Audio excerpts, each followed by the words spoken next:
And now the next case. All parties in the matter of Edwards versus Garmany. Step forward, please. Security officer Gloria Edwards is suing 18-year-old student Charity Garmany for damage to her car due to an accident. Charity says she was being chased.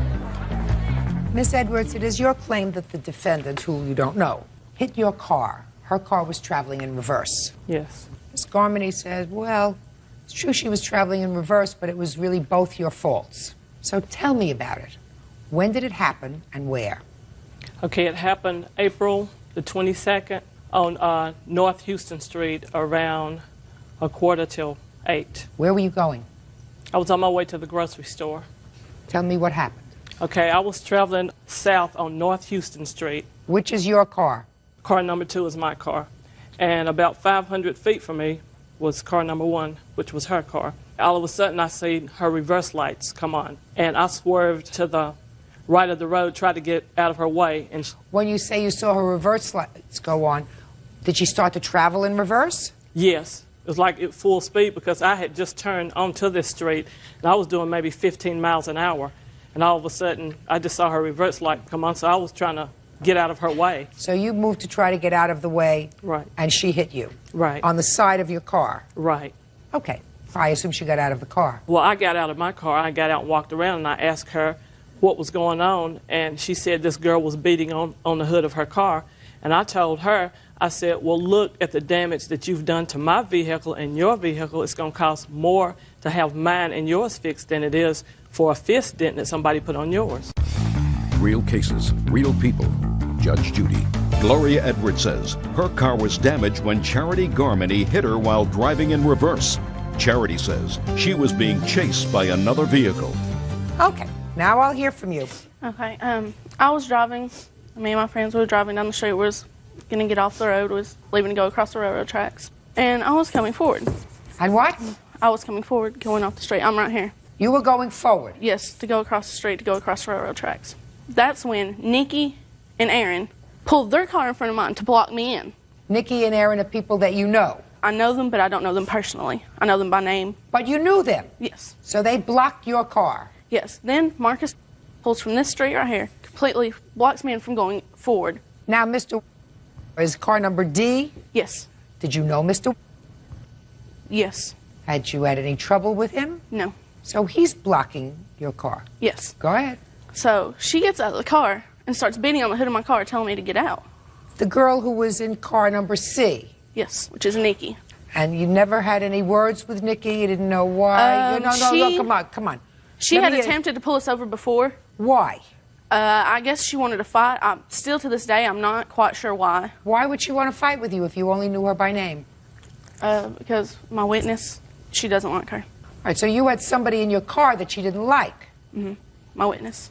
And that's what this is all about? Yes. Oh, okay. Go ahead. So she gets out of the car and starts hitting the hood of my car, telling me to get out, that she's going to kick our ass. Were you frightened? Not frightened. I just didn't want to fight. I saw no point in it. Well, were you frightened when Mr. pulled his car up and you were totally blocked in? Yes, I couldn't go forwards. So you were very frightened. Were you frightened? Well, yes, but I mean, because I couldn't go forward, so she gets out of the car, telling me she's going to kick my... I can't go forwards. So I looked in my rearview mirror. I put my car in reverse. Maybe 5 miles an hour. It was slow enough. She was still beating on the hood of my car, telling me to get out. Who's she? Nikki. Who was Nikki? You're pointing to Nikki. Her witness. You're Nikki? I'm Nikki. Oh, stand up here, young lady. Do you know the plaintiff? Did you know her before this incident happened? No. Well, what's all this about with getting out of your car and blocking her car? I've never blocked her car, and I mean, I was standing on the depot corner. Me and some of my friends were standing on the depot corner, just talking, hanging out, and these girls kept riding by all day, screaming and cussing at us. That's not true. We just got there. Telling us they were going to beat us up, and I mean, just acting silly, shooting us birds, and then finally they kept riding by.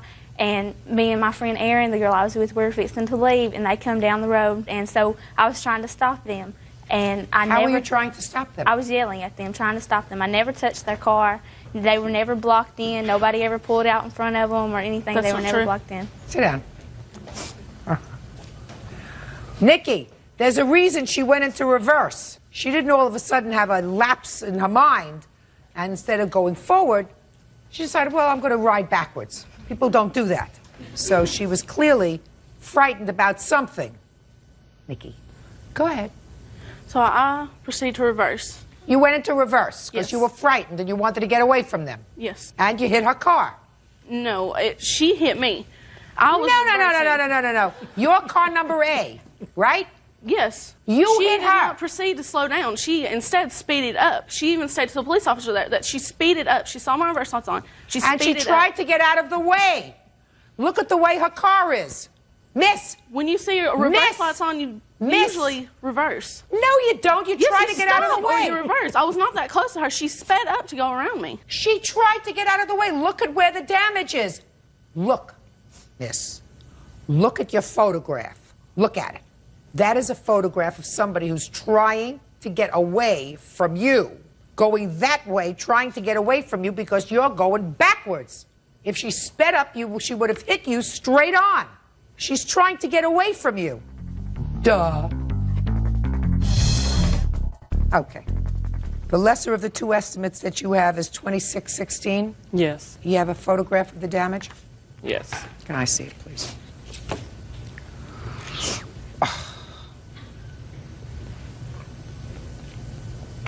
Did you have damage to your car? Yes, ma'am.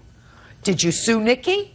I tried to file a harassment warrant on her, and I'm not talking about a harassment warrant. I'm talking about you say that she caused the damage to your car. Did you sue her? no, not yet. What are you looking her up for? I thought she said something. No, she doesn't look like she's going to say a word. You say that this young lady and her friends caused this accident. Yes, they did. Well, why wouldn't you sue them? I just graduated out of high school. I haven't had time yet. I'm going to I'm going to the I'm in the process. Well, meanwhile, you take care of the plaintiff's damage. Judgment for the plaintiff for the amount of $2,616.83. Thank you. That's all. Parties are excused. You may step out.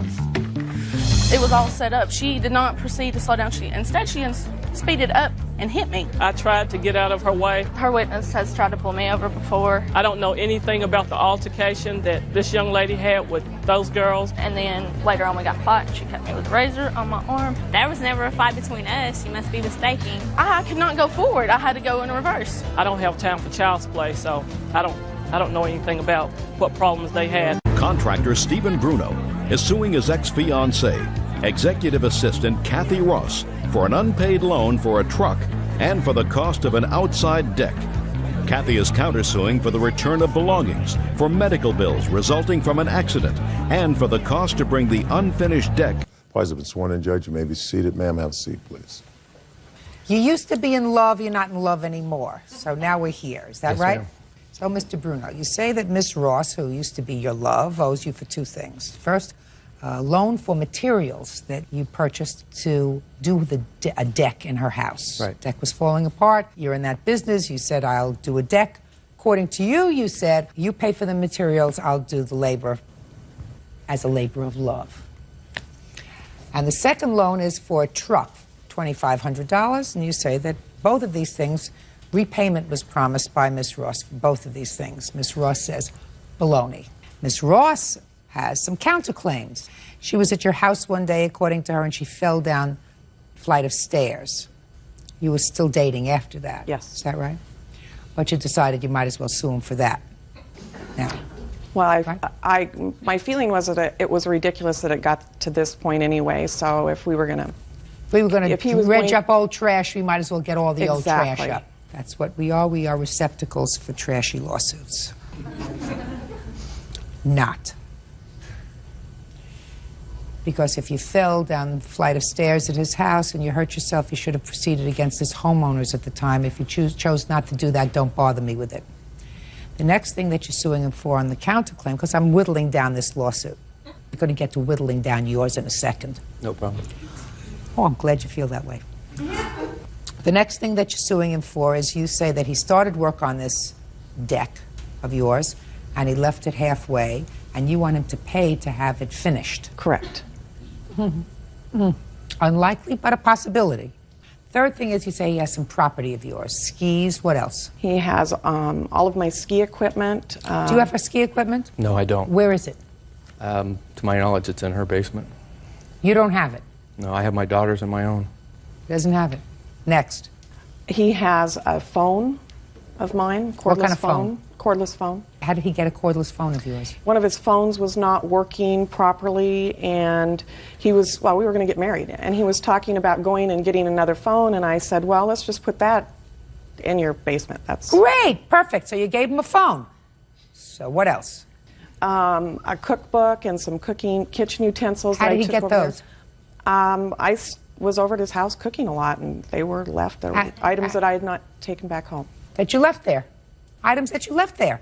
Right. I never thought it would get to this. It didn't. So with the exception of, I'll let you tell me the story about the deck. Forget about everything else. Okay, Mr. Bruno, tell me about the deck, the materials that you purchased, sir. Tell me where you were with her when you decided that you were going to fix this deck. I was on my phone. We were discussing it. Oh, tell me what the discussion was. It was Mother's Day a couple days before, and she has some puppies that were getting ready to be sold, and she was worried about the safety of people coming to view the deck, or view the puppies, and didn't want them walking on the deck, so she was trying to figure out another route for them to go. And as a Mother's Day gift, I said, well, I'd take care of the deck so that she could have it sold, or not sold, but sell the puppies without worrying about people walking on it. Great. Just reimburse me when the puppies are sold, or if you refinance your house. I would charge you no labor. That was my Mother's Day gift. Plus, I took her to dinner. All right, now let me hear what the phone call was like, Ms. Ross. He called me the morning of Mother's Day, and he said, I've decided what I want to do for you for Mother's Day. He said, I want to rebuild your deck. And I'm like, well, that's not something that I can afford to do at this point. Well, you know, this is something I want to do for you. You never let me do anything for you. I'm concerned about your safety on the deck. You're going to have people coming over to look at the puppies. Okay. He says, okay, I'm going to go to the store, I'm going to pick up the materials, and I'll be over. Now tell me about the truck. Oh, I had been looking for a truck. I knew that once I sold the litter of puppies, that I would have the down payment for the truck. And I had been looking at different trucks, and he's saying, why don't you get that when you like it? And I'm like, no, because I don't have my down payment yet. So I think one truck slipped away from me twice at two different locations. I went and I looked at another truck. He came with me. I liked the truck. He's like, you should just get the truck. I'll just give you the money. He said, your birthday's coming up in September. And when were the puppies sold? The last puppy wasn't sold until the first week in August. What kind of puppies were they? Labrador retrievers. How much did you get for the litter? They sold for different amounts. The highest puppy being sold for $425. The majority of them were sold for $300. How many puppies were there in the litter? There ended up being 8. So there's your $2,500, right?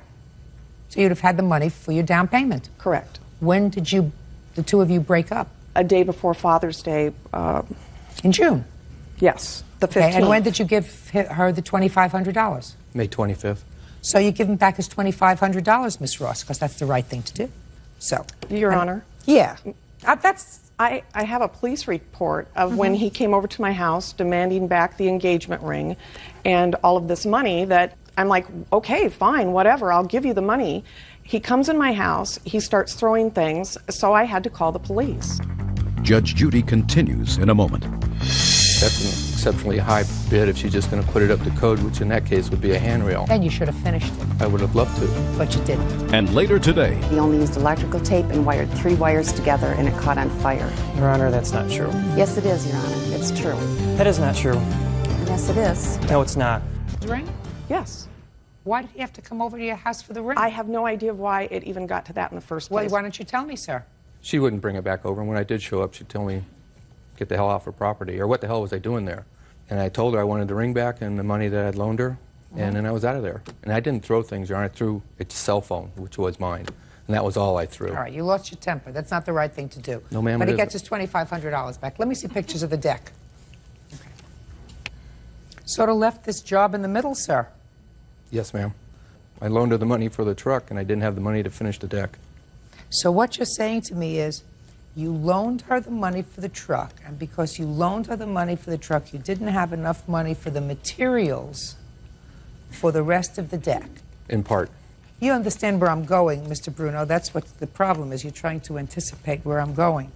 You took a house that looked okay. Now, it may not have been okay, but it looked okay. It was an unsafe deck. And it doesn't look okay now. It's better than what it was, ma'am. No, it wasn't. No. Yes. No. People would This is before. They stepped through that And this deck. is after. There's no railing. There's no guard railing. No is that railing. right? That's right. And there's not even a full floor. Right. I got it. Can I see the cheapest estimate that you got to finish this deck? I think you say in your counterclaim that it was $1,800. Is that right? Yes.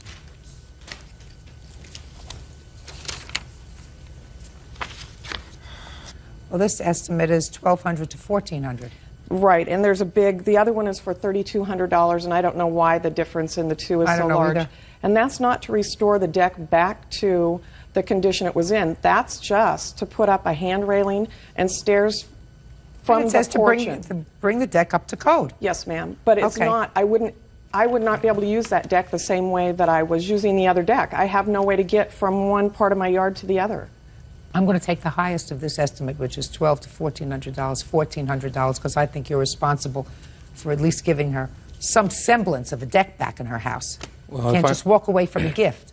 You started this, you have to finish it. And if you're not going to go to her house, and I can understand and finish it, somebody's going to have to.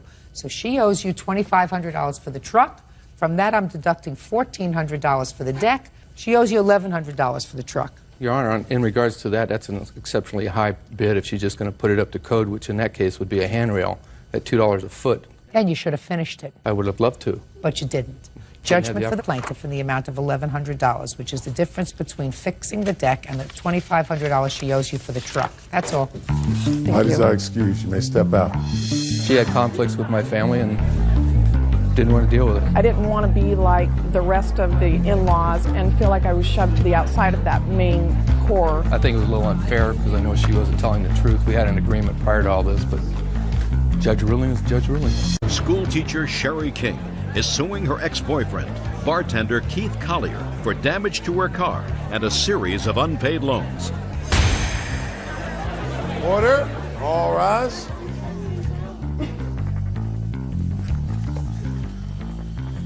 Your Honor, this is case number 363 on the calendar in the matter of King versus Collier. Parties have been sworn in, Judge. You may be seated. Folks, have seats. And it was your former boyfriend. First, you say about a little more than a year ago, he had an accident with your car, which you paid for, which he said he would take care of. Then you claim to have expended a certain amount of money for remodeling of a condo that he had purchased, also with the agreement that he would pay you back. When you broke up, somehow you got him to sign a promissory note for all this money, for I think $3,200. Mr. Collier says the following. He said that you caused the accident to the car yourself, that he never borrowed any money from you, that the remodeling that you did to the condo, which had belonged to his uncle, was your own choice. The only reason he says that he signed this promissory note was that you were holding some money of his that you had gotten your hands on. You told me you wouldn't give him the money unless he signed the note. So he signed the note under duress. That's your defense. Yes, Your Honor. When was this accident with the car? It was back in July of 2001. And tell me about the accident with the car. We were leaving a parking garage in Ybor City, and we were looking for the ticket that you give the attendant whenever you leave, and we couldn't find it, and we had pulled in already, so he went to back up, and as he backed up, he tore the whole bumper off the front of the car. So it's the bumper that you're talking about? Correct. You remember that, sir? Yes, Your Honor. I don't remember it that way, though. Who was driving? I was driving. Okay. So do you have insurance? Yes. So did the insurance cover the damage? No, my deductible was $500, and it only cost $335. Okay. Did you agree to pay that? I never agreed to pay that, Your Honor. So give me your version of the events. You're driving, the bumper comes off the car. How did the bumper come off the car? I actually wasn't driving. We had gone to the You parking... just told me you were driving. Oh, I was in the driver's seat. We had just backed out of the parking garage spot that I was in, that she had parked in. Yeah. And the angle that I pulled back, that, you know, having no idea how she had left the wheel cocked, it caught on the edge of the wall and it ripped her bumper off. The wall didn't move, sir. The car moved. I agree, Your Honor. Good. Okay. So that's $335. Did you ever say that you would pay to have that bumper repaired? No, Your Honor. The reason I agreed or told her I wouldn't pay her back for that is the fact Would that... or would not? Would not. Is because she was drunk. Too drunk to drive, asked me to drive, handed me the keys, and that's the only reason I was driving. I was trying to do her a favor. Is it true that you gave him the keys to the car because you had been drinking? Yes. Okay, fine. Don't drink. What's next? I had loaned him, actually first he started living with me and he agreed that he would pay a third of the rent and a third of the utility bills. For how many months? Just for 1 month. And what's the rent? It was $800 and we divided it and he would have paid $266 for the rent and it was $74 for a third of the utility bills. And he also borrowed money to pay his car payments and he borrowed money to pay his cell phone bill. What was his car payment? I don't have that written down exactly. $158.73, Your Honor. And I paid it quite a few times. And I probably have paid it more times than I had even. I can't keep track of that. What kind of a way is that to have a loan, madam? Because I was dating him, and that's things that you do. And then finally, we have the stuff for the apartment. Let's hear about the stuff for the apartment. It was for a condo that his uncle owned, and we had agreed that he would move in. I was still living with my roommate, so I couldn't move out at the time. And I said that we agreed that whenever time came that my lease would be up, that I would buy the place from his uncle, and that's why I would do the remodeling, and that he would also pay for that. That you would buy the place from his uncle? Mm-hmm. You? Yes, later.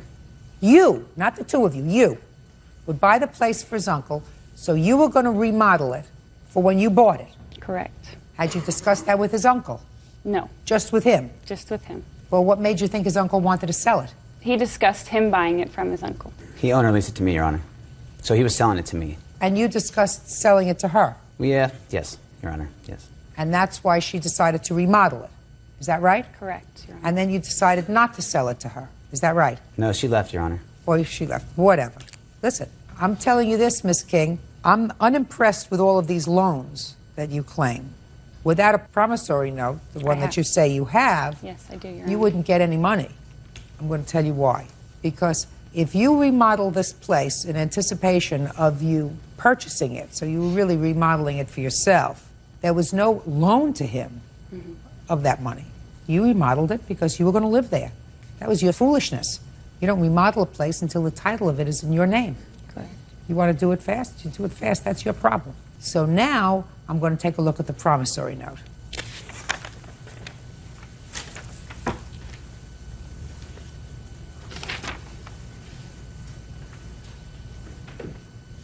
Okay, so I have a promissory note for $3,200, sir, that you signed. Yes, Your Honor. Now, let me hear the circumstances surrounding you signing this promissory note. She left on the 4th, and when she left, she had some cash in my with 4th her. of? March. When she did so, she didn't realize, I think, that she had some cash with her that I needed for my mortgage payment due on the 7th. Mortgage for what? To my uncle. You mean your rent? Well, he's taking it off the principal, so he's holding the note for me. But the mortgage payment was due on the 7th, and on the 4th she left with my cash. I couldn't raise the $350. How did she get your cash? I was having her hold it for me. I think we were going to deposit it in the bank. But you speak slowly, sir. I can't follow you. I'm old. Yes, Your Honor. She had my cash with her because she was holding it for me so that I would not spend it. How much cash was she holding? $350. Okay, go ahead. And on the 8th, a day after my mortgage was late, she agreed to go ahead and give me the cash, but only if I would sign the promissory note. Since I know their means of getting the cash that quickly, I went ahead and signed the note. Did you have his money? Yes, Your Honor. He had been staying at my place and left it. And so you took the money and said, you want your money back? Is that right? Well, it was in my... No, you want your money back? You're going to sign this note? Correct, Your Honor. Is that what happened? Yes. That's duress. You can't do that. Judge Judy will continue in a moment. And later today... She wanted you to get out of the car? Yes, that way she could fight me. She grabbed my windshield wiper. She smashed it because she was really mad and broke it. And then with her both fists, she was really pissed. Boom, then my car. Real cases, real people. As I said to you before, Miss King, but for the promissory note, I would find that there was never a loan made. With regard to the automobile, you were drunk, which is the reason he drove. He's backing out of a spot, not purposefully. He wasn't backing out of a spot. He was backing out of the actual toll booth that he had pulled into. I did not pull into there, Your Honor. Whatever it was. But for the fact that the two of you had broken up, there's not a question in my mind that we would not be here over this bumper damage to the car. When you drive a car, you drive someplace, you go out, you're not supposed to get drunk so you can't drive at home. Okay? I don't know how much he had been drinking that evening, whether he had been drinking more than you or less than you. I assume that he had been drinking some too, which means that you're both stupid. Then we come to the bills. bills that you say, well, he said he would pay me some rent, and then I paid for his car payment. I paid a lot of times. I paid his car payment more than once. I'm not sure about how many times. I don't get involved with that. This is a court. You're supposed to say, on September 1st, 1999, I paid a car payment. On September 16th, the year 2000, I made a car payment for him. I have that all written down here. This is his car payment. He asked me to please advance it, and if I would, he would pay me back in a month. That's not what this is all about. This is about a boyfriend and girlfriend situation where you give him money. I don't know whether he ever gave you money. No, Your Honor. Probably not. Well, that means that you're not too... Right? The only thing that you thought that you did that was clever was having him do the promissory note for all this money that you thought he owed you. The only problem is you forced him to sign it. You were withholding his property. And if you withheld his property and said, unless you sign this note, I'm not going to give you the property, that is duress. So you get zippo, nada, nothing. Your case is dismissed. Goodbye. Parties are excused. You may step out. Just hopefully no one will ever have to deal with him the way I had to deal with him. I'm glad to see that justice was served. Because he's a loser and he will scam anyone out of anything. I feel bad that Ms. King feels like she was ripped off and misled by me. Every week he would say that he would pay me the money, and then he would say, oh, I spent it on this or I spent it on that, and never came through with it. I'm sorry that I had to come to a court battle. She could have settled it outside very easily. Don't give money to anyone unless you have anything signed, and don't deal with idiot con artists like that. Worked out pretty well for me, didn't it? And now the next case. All parties in the matter of Shia Marinas, step forward, please. Nurse Beatriz Shia is suing her neighbors, 16-year-old Scott Marinas and his father, Michael. Beatriz says Scott shot her window with a BB gun. Miss Shia, you and the defendant are neighbors. Yes, we are. And it is your claim that this young man, I assume this young man, Yes. his son, was playing with a BB gun and shot out some of the windows in your house and sliding doors. Mr. Marinas says that's not possible because the range of this BB gun is such that it could not have caused the damage. Is that right, sir? Correct. When did this happen, Ms. Shia? October 16th. I was asleep. I work nights, and I heard almost like an explosion. But I was asleep, so I was thinking, you know, I was dreaming. What time of the day? It was about 4:35 in the afternoon. Okay. Fine. And a few minutes later, my son came in and told me that our window had been broken. So I got up, went to the backyard, and we have a slide next to our fence. And I climbed up on the slide and looked to the field. There's a field behind our house. And I didn't see anybody. The next day, about the same time, my son came out again and said that he had heard the same kind of sound, which was like a pumping sound right before. Step up. Tell me your name. Andrew? Andrew, tell me what you heard on the 16th and the 17th. On the 16th, I heard, like, before I was playing with my dog, and I heard, like, a quick pumping noise, but I didn't pay no attention to it. And 17th, I heard the same noise, and I ran and told my mom that... When you heard the noise, did you see anything in your house? I heard like a little like crackling noise, and then I looked at the sliding door, and it started to like crack and shatter. And when was this, on the 16th or the 17th? On the 16th. And what about on the 17th? On the 17th, I heard the same noise of the pumping, and then I ran to my mom and I told her, and we woke up and looked through the fence. Was there any damage done to your house on the 17th? Yes, we had a sliding door break, and also after I had turned in the papers to the court, I was putting up my blinds to the bathroom window, and I noticed that that window had also had a little hole. Judge Judy continues in a moment. We do have a witness, but a witness that will tell me what? That was with him the day it happened. Oh, I'd like to hear that witness. Jeffrey. Real cases, real people. Judge Judy. Beatriz Shia says neighbor, 16-year-old Scott Marinas, shot out her windows with a BB gun. Scott says that's impossible. You have pictures? I have a picture of our backyard showing their house. I'd like to see that. And I have a picture of just, we had already cleaned up the glass when we took this picture. Okay. But also on the 16th, Scott admitted to me that he was shooting in the field, that he had bottles and he was shooting at the bottles towards our house. Is that right, That's Scott? not true. No, it isn't. Were you shooting your BB gun on the 16th and 17th? On the 16th I was, and on the 17th I was. But I was in my backyard. What time? About 4:30. Did you see anybody else out there with a BB gun? No, I didn't. But very often there are kids in our backyard. No, but that time, on the 16th and 17th, between 4:30 and 5, there were no other children out there playing with BB guns. No. Is that right? That's right. And you weren't at home at that time, is that right? No, I was not. All right. On the Then by on the press, 16th I'm he was. speaking. On the 16th, I was home What time? from 3:30 on. What were you doing? I stay in the house or work in the garage, and he goes outside.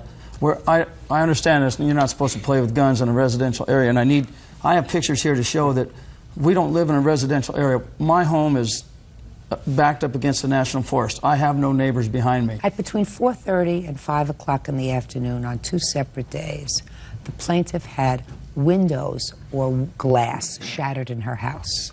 At that same period of time, your son was out playing with his BB guns. He acknowledges that he was out playing with his BB guns. Now, there is a possibility that some other young person, some other older person, some flying bird caused the damage to her windows. There is a possibility of that. This is a civil proceeding, however.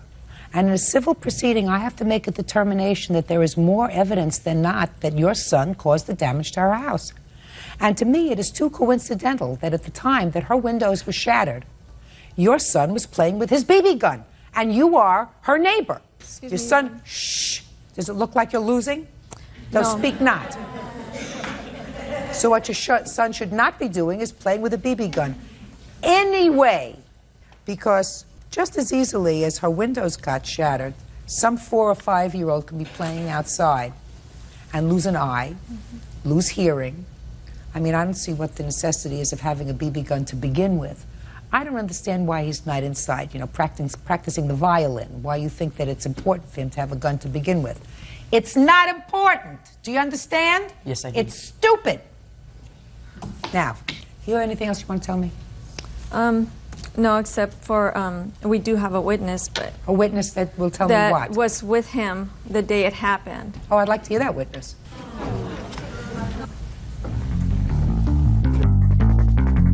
Judge Judy continues in a moment. Jeffrey, were you playing outside on either the 16th or the 17th of October of this year with Scott? Yes. The day I went over there, he had the BB gun out. Was he shooting the BB gun? Yes. Did you hear anything break? No. Did this lady come to the house? Yes. Your Honor, actually, I didn't know anything about Jeffrey until his father is the one that mentioned to me that if it wasn't for Jeffrey's fault that, you know, Jeffrey asked Scott to take out the gun, I never would have known that Jeffrey was even involved. So after I talked to his father, and his father said, no, you have no proof that my son did it, you have no witnesses, he actually gave me the witness. And then, you know, that's when I talked to Jeffrey. Okay. And asked him what happened. I'm glad that you came. It was important that you come and always tell the truth.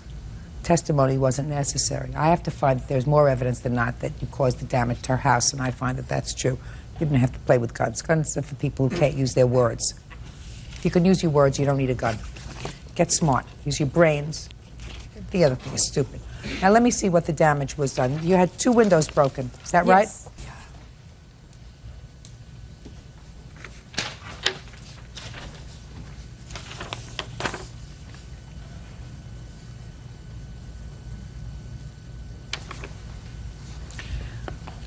Jeffrey, did you learn a good lesson? Yes. What's the lesson you learned? Do not play with guns where you can get someone hurt. How about just not playing with guns, period? Right?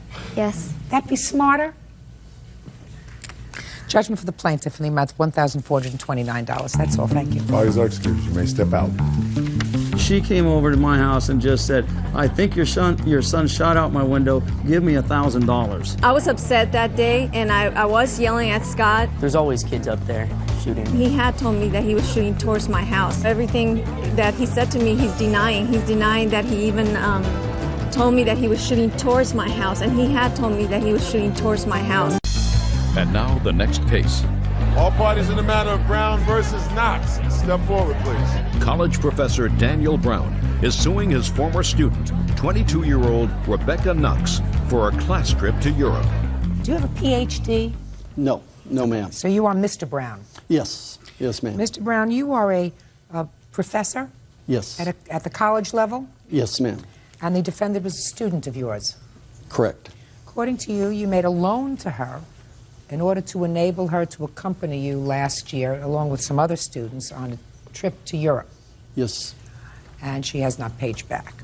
Correct. Ms. Knox acknowledges that you gave her the money for the trip. She said there was never any agreement to pay you back, and it was a gift. Totally untrue. Just a minute. Is that your defense? Correct. No. You acknowledge that he gave you this money? Correct. When did he give it to you? I believe it was in February of 2002. I want you to tell me, the circumstances surrounding him giving you this money. As he had said, he takes a group of students each semester across the seas to different locations in Europe. Okay, how many students does he take? It depends on how many are actually interested in going. How many were interested going on the trip that you went on? We had 5 girls and 1 boy, so there were 6 of us. Okay, so tell me what happened in February. I had actually expressed interest in going. The trip was... What do you mean you expressed interest? What does that mean? The trip was to Ireland, England, and Scotland, and I've always wanted to travel. I'm a history major, and England is actually my basis of what my emphasis is going to be. And so I went to his office, and I just asked for a little bit more information about the trip, and I got brochures and the cost and the itinerary. And I took the information home. I looked over it, looked at the money. It was a little bit out of my reach. I didn't have the money saved up quite yet. How much was the money? $2,500. Go ahead. And you say you didn't have it saved up yet. Were you saving for it? I knew he took people on trips, so I had saved up just a little bit of money. How much did you save? It was about $300. I didn't know the full cost. How long was this trip? It was originally supposed to be for 17 days, and then it got shortened to 11 days. Okay, well, you didn't think the $300 was going to take you for 11 days? No, not at all. Good. So you got the brochures, you looked at it, and you saw that that you didn't have enough money. Right. So I went to my bank to see if I could actually apply for a loan, and they said that they probably wouldn't be able to give me a loan. And so I went back and talked to Mr. Brown about it, and he had... Well, what do you mean you went back and talked to him about it? I just talked to him about the trip and said that it was... You went to his office? Correct. So you went to his office, and you said what to him? And I told him that I'd look into other ways of financing it, as to loans and things like that, and he had mentioned that he might be able to give me the money. And I was, oh, okay, well, that was nice. Thank you. And the next day at class, he handed me a check for $2,500. And what did you say? I said, thank you. Good. Now I'll hear your version of the story, Mr. Brown. Your Honor, a great deal of what she says is true. The one emphatic word I would leave out would be give. I made it very clear to Ms. Knox it would be a loan. And tell me what she said to you when she came to your office. She said she'd like to go. And that she did not. She said she was investigating perhaps going to a bank, perhaps to get a loan. And I happen to know a colleague who also had Miss Knox in class, and I had been made aware there had been a bit of a tragedy in the home. And in her so, home? Well, my understanding is her sister had been killed in an accident. So, kind of, tugged the heartstrings. And so I said, I'll tell you what I'll do. Start making payments once you get back.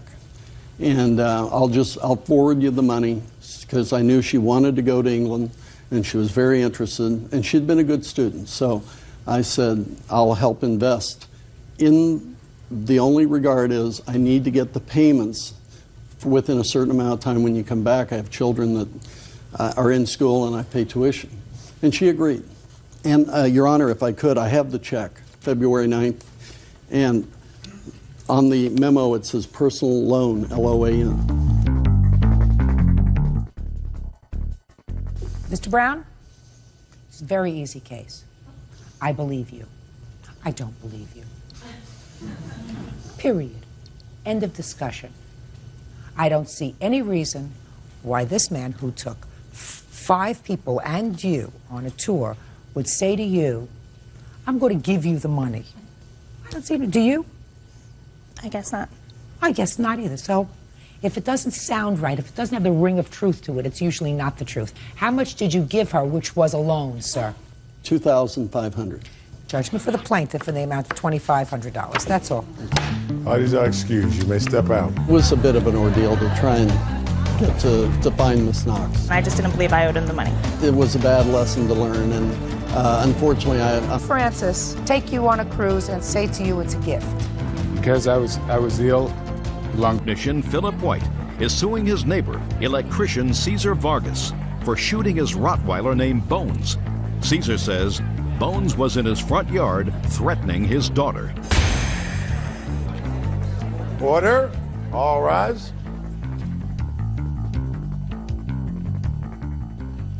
This is case number 192 on the calendar in the matter of White versus Vargas. Parties have been sworn in, Judge. You may be seated. Ladies, have seats. Mr. White, according to your complaint, sir, the defendant is a neighbor of yours. Yes.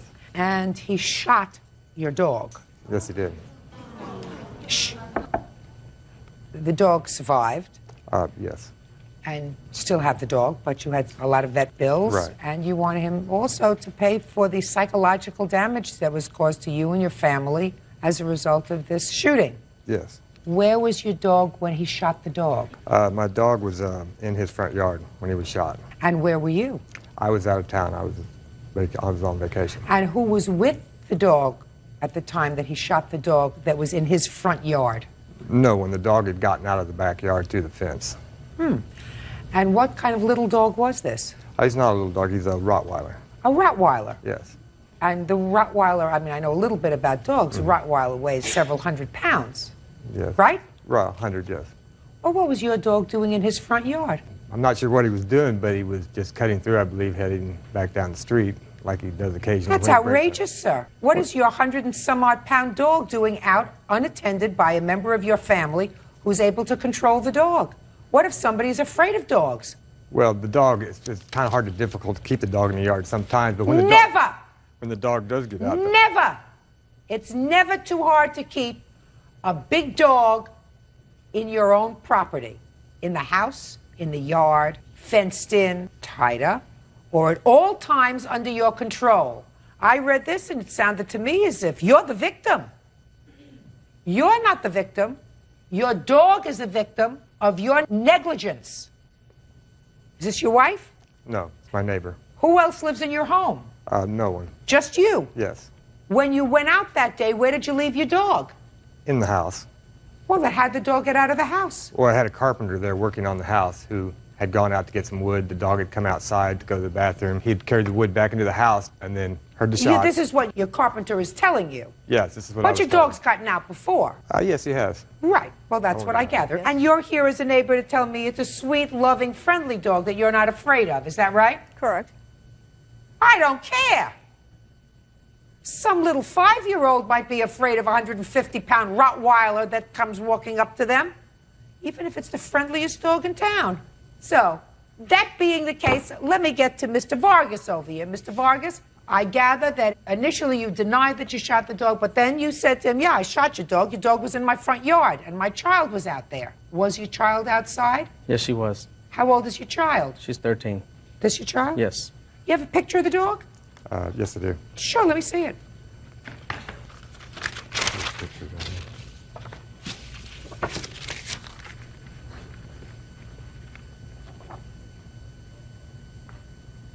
Looks like an absolutely lovely, lovely dog. For you to keep in your house, under your control, not to think it's just such a wonderful dog, everybody's going to love it. Well, I don't feel it that way. I know the dog looks like it could be, very dangerous, but he's not by any means. As a matter of fact, my neighbors all know the dog very well because, like I said, the dog's kind of he's been raised around humans. He's never been with other dogs. He thinks he's human himself. Everybody who comes over, he meets him at the front door to be petted. He's a loving dog. All the neighbors love him, of course. Like I said, he's never had any incident before where he's caused any damage to anyone or even threatened anyone. Mr. White, this dog is doing what this dog has been trained to do, which is he's a block dog. He feels as if he has sort of control to go outside if he wants to. People adore him. They may give him a treat. Your neighbor adores him, which is all very nice. But this is a very large animal. This isn't a Chihuahua that can't cause substantial damage. If Somebody is walking in a baby carriage, and for some reason, this dog gets spooked by something. And even if the dog doesn't go over and try to hurt them, they can start running, the baby carriage can tip over, the baby can become injured through no fault of the dog's. Through your fault. Well, that's your fault. But isn't that the reason they have dog pounds and a dog catcher in case your dog does get out, or a dog registry for lost dogs? What if you think that this dog, because you don't know the dog, all you see is this huge dog on your lawn. Well, wait a second. Your daughter is screaming outside. Is that what was happening? Step up. Now you tell me. What happened when you saw the dog? When I saw the dog, it was barking at me and showing its teeth, like in an angry way. Were you frightened? Yes. Where were you standing? In my driveway. And where was the dog? At the end of the driveway. And what happened next? I called my dad's name, and he had gone and get his gun, and he took care of it. And he shot the dog? Didn't kill it? No. Right. That's what pounds are for. Well, like I said... Go ahead. I'm listening to you. Say I was inside the house. I was looking out our bay window and looked across the street. They were outside. Who's they? Caesar, the kids, the whole Kids? family. Right. Yes? Didn't see the dog. All I seen was him standing at his garage. Two sounds that sounded like a shotgun, but it was getting close to 4th of July, so I thought maybe it was firecrackers. Ran back to the back door and opened up the garage door, and that's when I seen the puffs of smoke coming from his garage. But like I said, I did not know at that point in time the dog had been shot. Just a minute. So you saw his daughter outside? Yes, but the dog wasn't barking and they weren't screaming. Listen, how long have you been neighbors? 3 years. Have you ever seen the dog out before? Yes. Did you ever shoot the dog before? No. Did you ever say anything to him about the dog before? No. But the dog has been out before. Right. And it's true, over the last 3 years, you've not had a problem with him. Is that right? No, I haven't had a problem at all with him, except for the fact that a couple weeks prior to this, I'd been riding my motocross bike in some trails there in my neighborhood. While bringing the bike back home, I passed his wife on the sidewalk. She was walking down the sidewalk with a stroller, and she hollered something at me like, slow down. And I went on by her and went on home with the bike. And maybe 20, 30 minutes later, the police showed up at my house and said that they had a report saying that I was riding the bike in their yard. I told them at that time that I wasn't riding the bike in anybody's yard. I'd taken it down the trails and back. And so, were you going too fast, sir? No. You don't think so? I don't believe so, no. It's allowed. Why do you think, after 3 years of no problem, all of a sudden you would have a problem with them? If I'm a good neighbor and if I'm driving a motorcycle and his wife is walking with a baby in a baby carriage. Right. First of all, you don't have a Rottweiler roaming around in a neighborhood where there are babies in baby carriages. Period. Right. End of discussion. My dog doesn't roam the neighborhood. Yes, your dog gets out and has right. gotten He has out broken before. out of the fence, like all dogs get out of their fence. No, sir. You say that that's okay. It's not okay. Well, I don't agree that it's okay, and I do my best. Okay. I do my best to keep the dog in the But fence. your best isn't good enough. Like I said, your best, Mr. White, isn't good enough. Judge Judy continues in a moment. If you're driving a motorcycle and you pass a woman and she says to you, hey, slow down, and what you said is you just kept on going. Well, yes. No, just a minute. That's what you said. Yes, oh, I yeah, did. that's what I did. I just kept on going. That to me is rude. Rude! And later today, I agreed to loan him the money to keep him out of jail. Your Honor, I worked on her computer at least 4 times. So what? You're hustling me, sir. real cases, real people. Judge Judy. Philip White says neighbor Cesar Vargas shot his Rottweiler Bones. Cesar says Bones was threatening his daughter. If you're going out and you have carpenters in your house that you know are going to be taking wood in and taking wood out, and you're not going to be there all day, you take your dog to a kennel. And you say, I want to make sure my dog doesn't get out because it's dangerous for my dog to be out in the street. It could cause a car accident.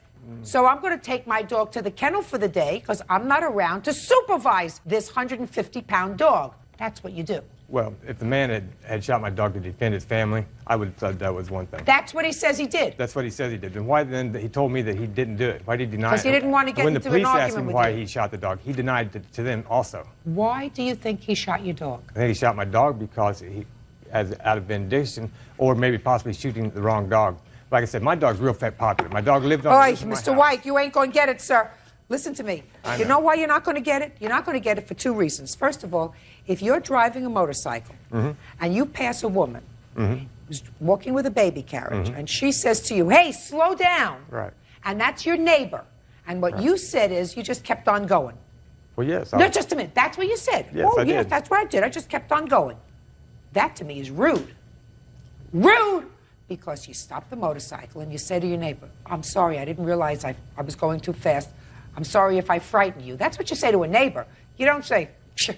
Well, obviously, my neighbor and I aren't that close, so I mean, we I don't care whether you're close or not. My neighbor's there. Tell the police. What difference is it if it's your neighbor or not? If a woman walking with a baby carriage says to you that you're driving too fast, then you stop and you say, I'm sorry. You seem to think everything you do is okay. No. Pay the vet bill. It's your responsibility. And go and say, I'm sorry to your dog. Goodbye. Parties are excused. You may step out. I was just frightened for my child. I don't believe the time that the dog was threatening anybody. I grabbed my shotgun. The dog avoids people. He's never attacked or done anything that played with children. I wasn't aiming. I just shot towards it. I feel very unfair for the dog. I just hope it doesn't happen again and none of my brothers and sisters get hurt. And now the next case. All parties in the matter of Higgs versus Culpepper. Step forward, please. 20-year-old college student Jennifer Higgs is suing former roommate, 18-year-old student Chantel Culpepper, for destroying her personal property. Chantal denies the charges. Ms. Higgs, you and the defendant had been college roommates. Is that right? There were 3 girls in your suite? No, there were 4. According to your complaint, you had the defendant and at least one of the other gals moved out of the suite because you believed that one or both of them were involved in stealing some of your property. Yes. That's not what the lawsuit is about. The lawsuit is about some property of yours that was later vandalized. Yes. And you believe that the defendant was responsible for that. And there were 4 girls in the room. Well, it was more like an apartment with 3 bedrooms. I had a single bedroom with myself. Chantal shared a room with Jasmine, and then there was another roommate named Michelle, who had her own room. Now, there came a time when you found some of your items missing and then later found your ATM card missing. And when you subsequently went to check, there was some $1,400 missing. Yes. Now, what made you think that the defendant and or this other young lady were involved in taking your credit card? Because that occurred during February of this year.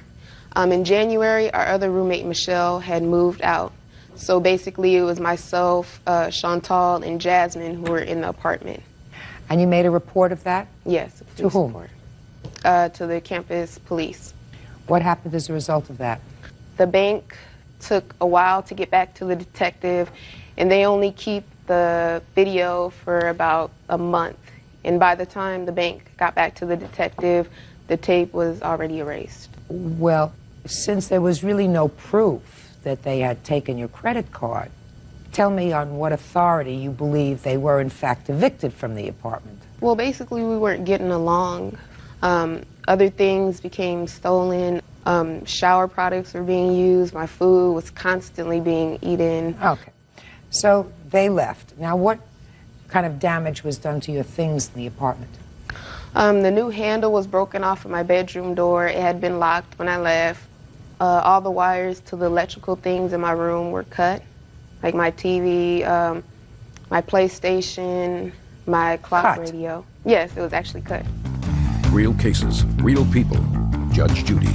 Jennifer Higgs says former college roommate Chantal Culpepper vandalized her property by cutting the cords to her electronic equipment. When had the girls been evicted from the apartment? Earlier that day, Chantal was helping Jasmine move her things out, but Chantal's stuff was still in the apartment when they left. Was the front door to the apartment, was that locked when you came home? Yes. Other than the key that you had and that Chantal had and that Jasmine had, did anyone else have a key to your apartment other than management? No. Do you have any documentation for me, photographs or anything Yes, else? I do have I'd like to photographs see, please. of the actual night.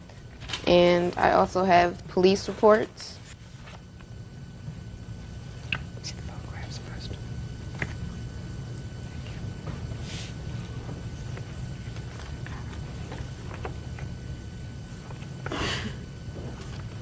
Okay, Ms. Culpepper, now I'll hear you. All right. First of all, we was friends, we was cool, we threw her a birthday party, you know, went out, hung out, everything.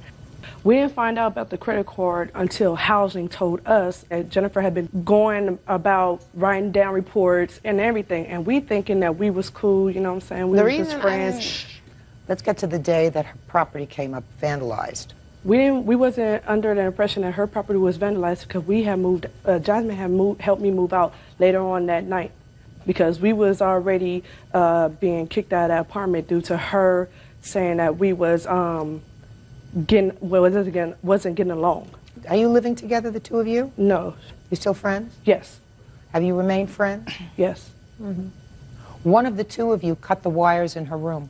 No, we did not. Yes, you did. Oh, yes, you did. You were angry. About what?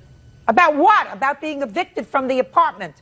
3 keys. My wire was cut 3 too. keys. I don't believe that she cut the wires on her own property and broke down her door. The police report indicates that the front door to the apartment, which was opened with a key, was not damaged. The only door lock that was damaged was the door to her room.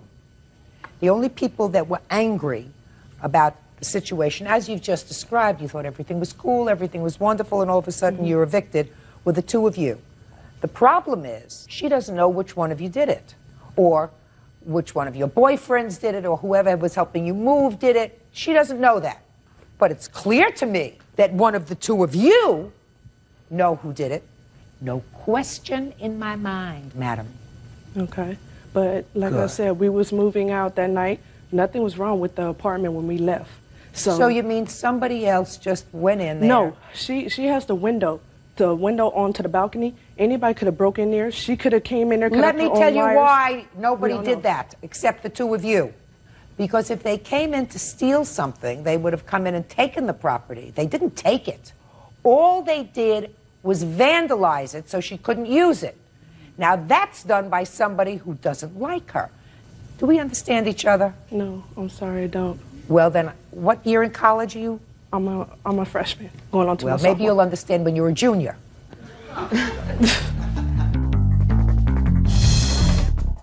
What made you choose this defendant as opposed to suing both of them? Because with the front door, it actually records whose key was used. Oh, and what time they used it? Yes, I have a report from school that shows the times that she entered it. She entered 5 times while I was gone that night. So that's why you chose her. Yeah. Are you user 1 or 2? I don't know. They never gave me a copy of that. They said that was only for the plaintiff. They never gave me no information on Well, nothing. let me give you this. You I are was user. moving that You night. are user 2. I was moving that night along with Jasmine helping me. So I had to come in and out the door. We are not allowed to keep the door open. Mm-hmm. So yes, I did use my key. Mm-hmm. When I came home, my wire was cut off my TV. Did you make a report of that? Yes, I did. When? May 12th. The first report that you made that you had vandalized property was May 12th? Mm-hmm. This happened April 12th. Okay. So after they said her room was vandalized, you said my property was vandalized too? Yeah, that's the whole reason What why I'm I saying moved. to you is before you knew that her property was vandalized, when you first saw your TV wire cut, did you immediately call housing and say somebody's No, I did vandalized not. my... Of course not. Judgment for the plaintiff in the amount of $370. That's all. Parties are excused. You may step out. I went to my new apartment. All of a sudden, her wires come up missing and cut and vandalized. That girl knows she did it. Why would I cut my own cord? She's gone in the head or something. I don't know why she didn't like if we was cool with her. Anything personal, keep it locked some way real safe because something like this could happen. 20-year-old Jessica Pinedo is suing the father of her baby, 23-year-old pipefitter Travis Burke, for the return of personal belongings. Travis says he took what was his. Miss Pinedo, you and the defendant lived together for a brief period of time. Yes. You also have a child together. Yes. And when you separated, it is your claim that the defendant kept some property that is rightfully yours. Yes. The defendant says that when you separated, you split the property. You took some, he kept some, and everything was split fairly. When did you start to live together? We started living together in May. In May of 2001. Yes, ma'am. And you have a baby. Yes. When was he born? February 1st of 2002. And when did you and the defendant cease living together? July of 2001. So you were a few months pregnant at that point. I found out I was pregnant at the end of June. On July 13th, I found out I was about 6.5 weeks pregnant. That was my first ultrasound. Okay. Now, what is it that you claim Mr. Burke has that belongs to you? I had purchased a PlayStation 2 with about $400 worth of games, with a console, an extra controller, an entertainment center. Okay, PlayStation. Very important for people who are expecting a child. What else did you purchase? We purchased an entertainment center. I had purchased an entertainment center. Now, that's a very interesting word that you used, Ms. Pineda. You said we purchased Well, an entertainment center. Yes, I understand that. It was on my credit card, on my Best Buy account. And those are the two things. Entertainment center and a PlayStation. And There's games. other things. Like what? I had purchased a car stereo for a car that I had purchased because Travis didn't have a car. So it was too hard for me to get up and have to take him to work and then have to go to work as well. Yeah. So? So I purchased a car and I had put a new stereo and speakers in it. So? And when we had broken up, I had asked him for the car back. And he refused to give me the car back. I had reported the car stolen. And then he went ahead and returned the car because he knew I had reported the car stolen. And when he had returned the car stripped of the stereo, stripped of the speakers, and had locked all the doors, didn't leave me with a key, and I had to pay $150 to have a key made for the car. Now, what else was purchased that you did, in fact, take with you when you separated? Because that's his defense. Right. Well, everything else that I had taken with me, I had already had when we moved in together. I had my computer desk with my computer and my bed. What did he purchase? He didn't purchase anything for the apartment. Well, he came to the Mr. apartment with a couch. Mr. Burke, you say she got the TV and the DVD player. That's stuff we had bought together. Did you take a TV and a DVD player? Yes, ma'am. You did? Yes. Who purchased that? I did. You mean you put it on your credit card? Yes, ma'am. Who paid for it? I'm still paying for it to this day. And you mean he contributed nothing No. to the TV and the DVD player? No, I've made all the payments on my credit cards. In what month were they purchased? To be honest with you, I don't remember. They're on the receipts. The A dates week are on the prior receipts. to moving into the apartment together. We went shopping. She did have a Best Buy card. We bought a refrigerator, TV. She had bought me a DVD player before. The stereo and everything for the car, all gifts, PlayStation 2. There wasn't $400 worth of games. All that stuff was considered gifts. Bull! The stuff for the apartment wasn't gifts, but the other stuff, personal items to me. Why does she need to buy a stereo for me? Just a second. Are you playing with me or what? No. All right. A refrigerator isn't a gift. I said the stuff for the apartment was not considered a gift. Okay. PlayStation is for the apartment. An entertainment center is for the apartment. A TV is for the apartment. A DVD player is for the apartment. When you talk about personal gifts for you, you're talking about underwear. There's a difference between underwear Maybe or that's a belt what you buy or your socks. husband, but that's not what she buys me. Well, maybe not. How much you pay in child support? $380 a month. Since when? Since the judgment was last month. The judgment was made on May 2nd, Your Honor, and there has not even been one check that I have received yet. I had called his work this week, and they said that they would be taking the first payment out today. So far you haven't paid anything? No, that's the wrong. No, he has paid when the baby was first born. Before we went to court, he did pay when he felt like paying. Okay. Let me see your bills. I want to know what you took out. You took the TV? Yes. You took the DVD player? Yes, ma'am. You left him the refrigerator? I did not leave him the refrigerator. When I moved out, I only had 2 friends and my mother to help me. No, I'm asking you. You bought a refrigerator that stayed in the apartment. Yes, it had stayed in the apartment because I couldn't move it. When I came back to move it, it was gone. Why were you going to move it? Because I was moving out. 2 days after we broke up, I was driving to go get my oil change, which was... Listen to me. Was he working at the time that you were living together? Yes, ma'am. And you were working? Yes, ma'am. What kind of work do you do? I now lay gas lines for What were you doing then? Working in a machine shop. Okay, and what kind of work were you doing? I'm a pharmacy technician. Okay, were you earning similar money? I was earning double to what he was earning. And were you putting all your money into the bank? Into a joint account? You had a joint account? No, we did not have a joint account. How did you work out the bills? He paid half, I paid half. Half the credit card bills? Half the credit card bills he never paid. Half the credit card bills had been run up on plastic surgery and other items for herself before we were together. I'm talking about after you were together. I'm talking about how much money you gave her. When those bills came, I paid half of them. He paid half the utilities and half the rent. Do you have any checks with you to show me that you paid? No, it was a cash transaction. I didn't know this was going to come to this a year later. Right. You know, we were together, and that's how relationships work. Right. And all of this stuff was purchased at the time that you were living together? Yes. Okay. Now, what did you leave with? When I left... TV, VCR. Yes. What else? The DVD player.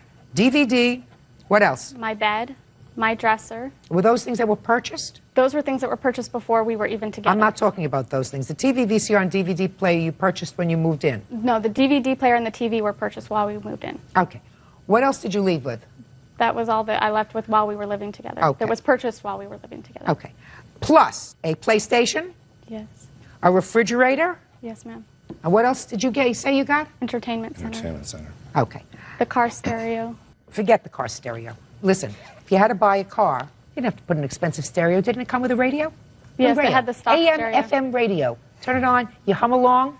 He asked me with your if I bills, with your bills, you don't need a stereo, and I'm not entertaining stupidity.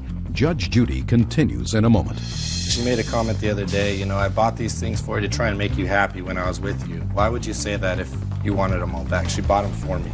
It's a gift. And later today, I got a bag, put horse manure in it. I did see her car, and I shook the horse manure onto the trunk of the car, and I got in my car, and I drove away. real cases, real people. Judge Judy. Jessica Pinedo says the father of her baby, Travis Burke, stole her personal belongings. Okay. Now, I want you to tell me how much the TV and the DVD player were. The TV was about $500, and the DVD player was $189. And the PlayStation? I believe the receipt's in there. In PlayStation? The $300. Refrigerator? Was $542, I believe. And the entertainment center? Was $130. You sure about all those figures? It's all in the receipts. It came to $129.99, I believe. Okay. And the VCR you say you had before? Oh, yes. Okay.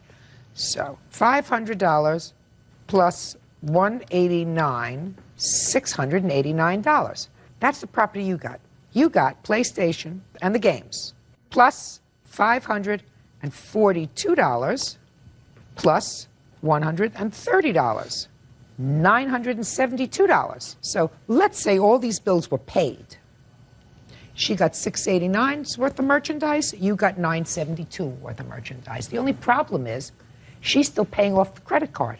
How much are you paying off on the credit card? I had to get a bill consolidator because I had to go on disability because I almost lost our son twice. So I have a debt consolidator that pays approximately $10, $24, depending on who the creditor is, and then they automatically take something out of my account. Well, it's clear that you only lived together for 2 months, so these bills could not have been paid off in 2 months on all the things that you bought. Is that right? That's correct. Total is $1,661 for all the items together. You know, she made a comment the other day, you know, I bought these things for you to try and make you happy when I was with you. Why would you say that if you wanted them all back? She bought them for me. It's a gift. Where is the PlayStation? At my house. And the refrigerator? At my brother's house. At your brother's house. What's it doing at your brother's house? His garage. He needed a refrigerator in there. Do you have a refrigerator? But we have to rent one, Your Honor. Good. What about the entertainment center?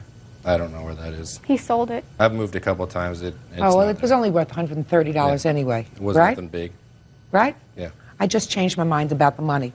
Court will draft an order that within 5 days you are to deliver to her home the PlayStation and all the games, as well as the refrigerator that you get back from your brother within 5 days of this order. Do you understand? Mm-hmm. That way she's paying for it and she has the use of it. Clear? Perfect. Thank you. Parties are excused. You may step out.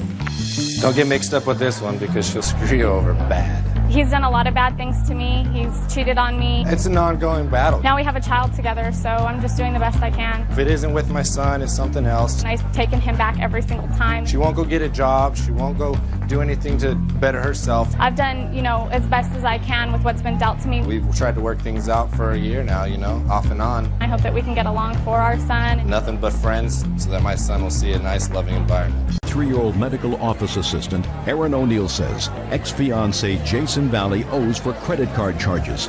Jason says Aaron owes for improvements on a truck and for his prizes won in a wedding contest. Parties have been sworn in. Judge, you may be seated. Miss O'Neill, you and the defendant were engaged to be married, and according to your complaint, the defendant used your credit cards. You had not given him permission to use the credit cards, and he racked up bills in excess of $5,000. Correct. The defendant says that he had the right to use your credit cards. You had given him permission. Correct. You have a counterclaim, sir, that it's a whole potpourri of stuff. You claim that you put a lot of money in a truck that she kept and some other stuff, which you will explain to me later. Miss O'Neill, when were you and the defendant living together? He moved in late September. And tell me about the credit cards. The credit cards are in my name and my name only.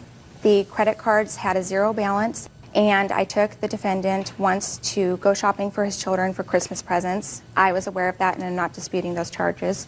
And we also had put a down payment on my ring on that same credit card. He said it was his responsibility, and so when the statement came, he would make the payment directly to the credit card company. He'd give the envelope to me sealed, and I would mail it from my place of business, and so on and so forth. He took the bill sealed? He took the bill. He sealed, and I'm assuming opened it to pay it, but I never. But you never opened the bills. I didn't see the bill because, again, it was his responsibility because it was presents for his children, and again for the deposit on the ring. I didn't see the statement because I had nothing on there at that time.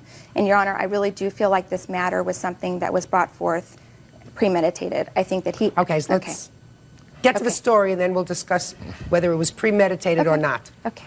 I had the credit cards put safely in my bedroom because I was not going to be. Well, so far you had one credit card that he used. What about the? You said right. Now you had There's another a second card that had gotten mailed to me that I did not use anything for. We took one trip to Tahoe that we did use, and again, I'm not disputing those charges. We charged about $150 that weekend. So what had happened was I placed the Visa in the headboard of the bed, and then when the MasterCard came, I also put it with that as well. When did you discover that there were excessive balances on the credit card? On March 27th, I received a notice that there was a certified letter at the post office waiting for Jason that was for a storage unit that I had had my bed in that had all of his other belongings in it. So I was a little suspicious because obviously it wasn't a Christmas card, it was probably an eviction, and that means that he was back a couple months. So I confronted him that evening, and I asked him, how are we doing on the bills in general, my ring, the storage, little things like that. He said, oh, honey, we're caught up, we're fine, and he also got offended that I would even ask him something like that. So he was at that point lying to my face. So that morning when he left for work on the 28th, I went through a side of his bed that there were drawers that he kept a number of receipts and tax return information. When I found the credit card statement, I noticed that I also found forged receipts that have my name forged in his handwriting, and also a lot of the receipts in his possession matched my credit card statements with an outrageous balance. So what was the balance? The balance on the credit card was almost $6,000. That was the Visa, and the MasterCard was about $1,500. You have those statements? Yes. I'd like to see them, please. Did you want to see the forgeries too? Yeah. Okay. These are the receipts, and then these are some information along with my copies of my time card as to. No, just give me the receipts, please, and the balance that you found on each of the cards.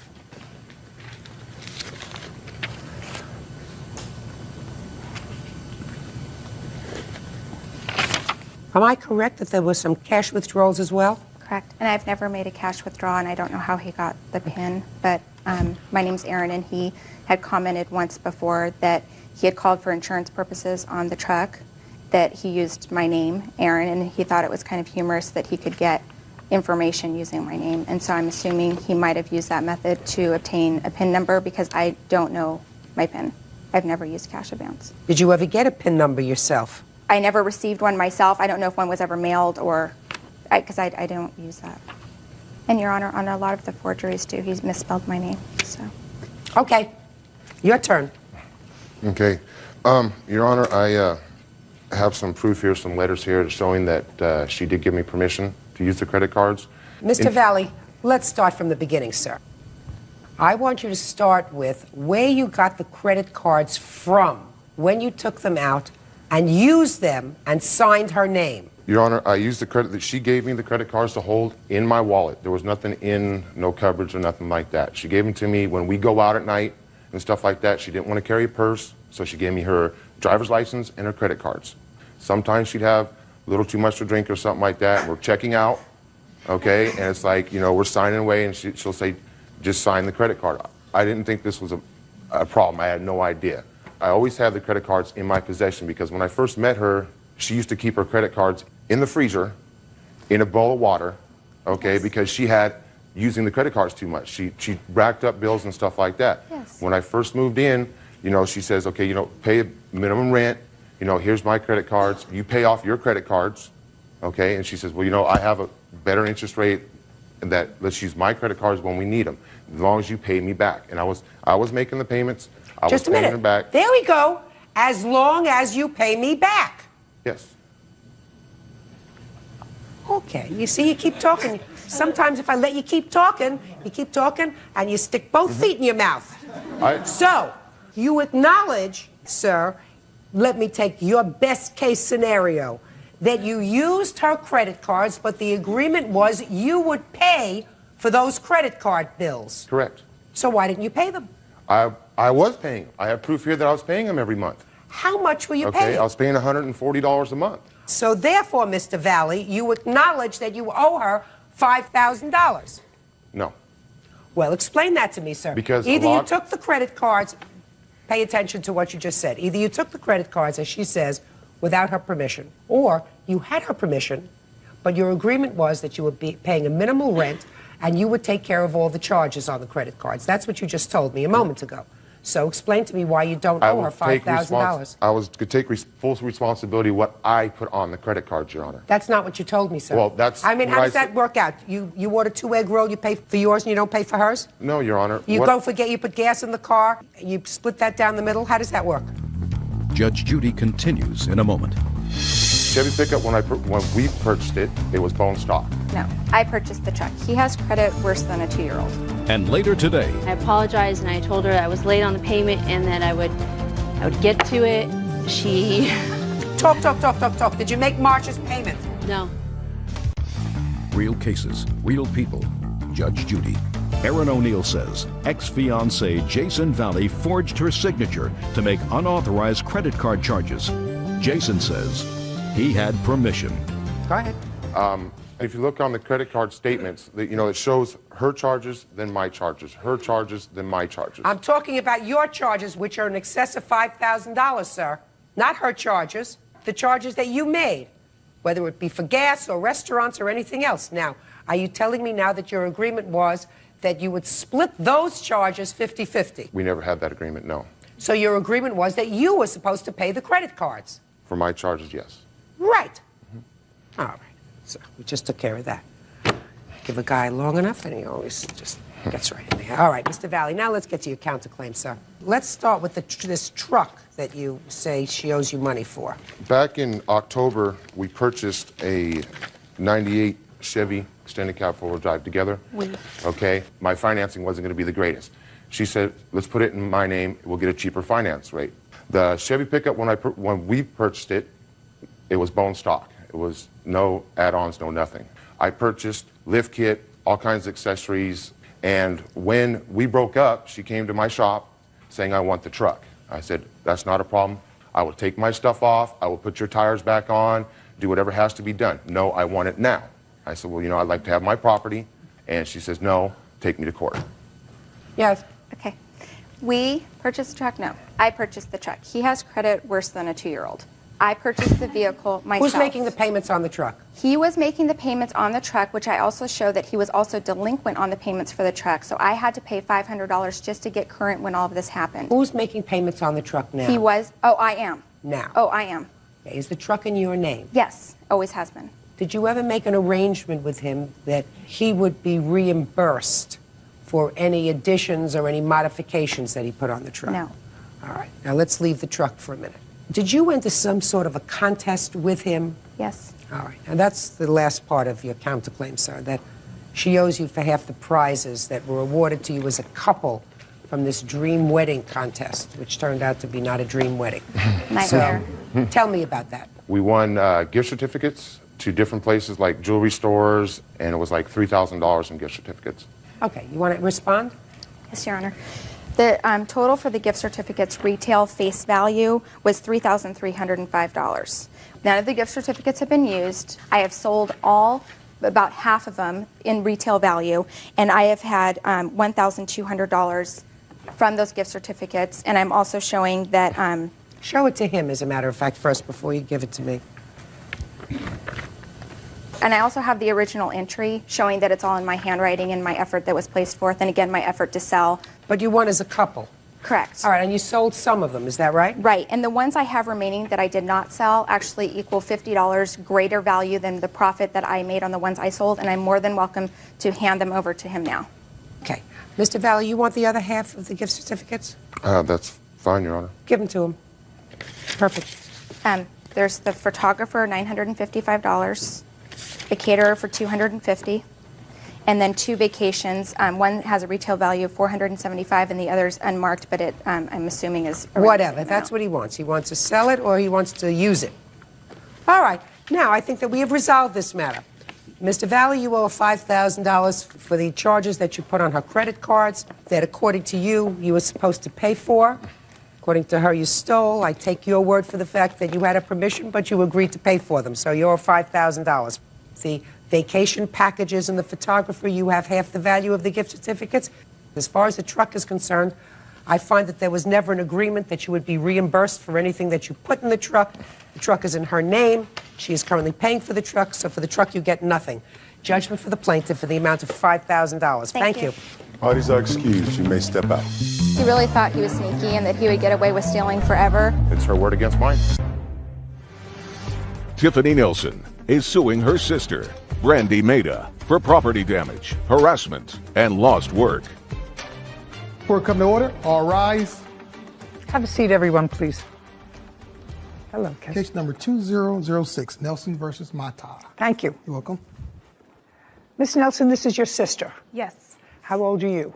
I am 42, 43, almost 44. Oh, so are you the only 2 sisters? We have some half-sisters, but yes. But you're the only 2 full biological sisters. Now, there came a time, Miss Maida, that you moved into your sister's home. Yes. Is this a home that you own? Yes, we built it. In what year did you move into her home? That would have been 2018. Who else lives in the house from your family? My disabled mother, my husband, and my child. So your mother lives there? Yes, I take care of my mom. Tell me why you moved into your sister's basement, Miss Maida. In 2015, my oldest son was in a tornado and suffered a severe brain injury. So when my sister Tiffany and her husband were looking for new houses, they offered to build an apartment in their basement so that we could live with them and get out of our mobile home. So when they built this house, it was built with the intention of us living in the basement. Is that correct? Yes, but for a year, because I do take care of my disabled mother, and the intention was for her to be in the basement eventually so that she doesn't have to use stairs. Was the original agreement with your sister that it would not be a permanent move, but one that would last for about a year? It was agreed that it was not a permanent. There was not a date set, though. Okay, but it was agreed it was not a permanent, and you Correct. did not have a written lease? Yes, we did. We do have a lease. You did? I'd like to see it. We had a month-to-month lease that I have as well. This is the current lease that subsides the other lease.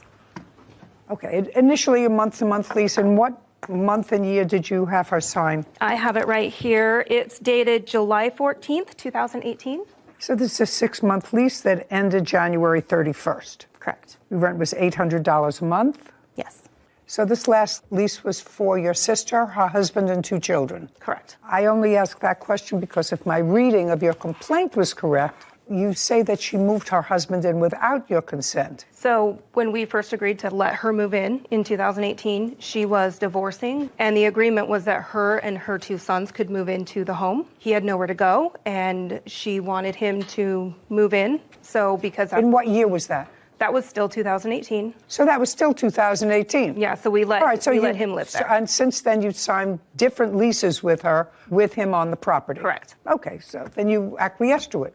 When you were in the apartment, did you have pets? I did, How many pets did you have? 4 dogs. But then subsequently, some had passed away, so at the end, we only had 2 dogs. Okay, well, at the signing of this lease, you had 6 pets, consisting of cats, dogs, and no other pets being allowed. Correct. And you agreed, regardless of ownership of the pets, agreed to restore the property to its original condition at your expense when you leave. Okay, good, because that's also part of what this is about, actually. Most of what this is about. Your Honor, they had 3 pets upon move out. They had just gotten a puppy, so they did have 3 pets and 2 cats upon move out. Doesn't matter. Anybody who has 6 pets, after 3 years, the carpet needs to be replaced. Yes, ma'am. Okay. Now, your sister began to move out when? In what month? She moved out on the 1st of February, 2022. Pursuant to your agreement? Correct. And it is your claim that she left the premises in condition that required you to spend close to $10,000 to put it back into shape. $6,500. Okay. For the basement damages. I'd like to see photographs of what it looked like because we know it was brand new when you moved in because the house was just Those built. Are all... So we know that it's new. I also have photographs that I took the day we moved out. Okay. I'm going to give you these and then I'm going to look at yours. Okay. Okay, so there's no question you have to replace the carpeting. Right. You understand that. Did Yes. you replace the carpeting? No, I had not had any contact from her. Do you have the bill for the carpeting? I replaced one room already, and I have that, and then I have the estimate to replace the other carpet. Okay, I'll take a look at that. And that's the main thing that I see in the apartment that has to be done from these photographs. Okay, did you leave a lot of food in the refrigerator and all kinds of stuff in the refrigerator? No, so what happened was the refrigerator... Just the answer is either yes or no. Did you leave a whole lot of stuff in the refrigerator? No. Anything in the freezer? No, there was no fridge or freezer. And cabinets, did you leave anything in the I'm just looking because there's a picture here of a whole bunch of food. Right. I hadn't finished moving out. My question, but yes, there was my there. question is, you were supposed to be out by February 1st. On February 1st, was there food in the house? Yes. Okay, and it should have been moved, whether you moved out yet or not. You were supposed to be out by February 1st. Okay, I'd like to see those.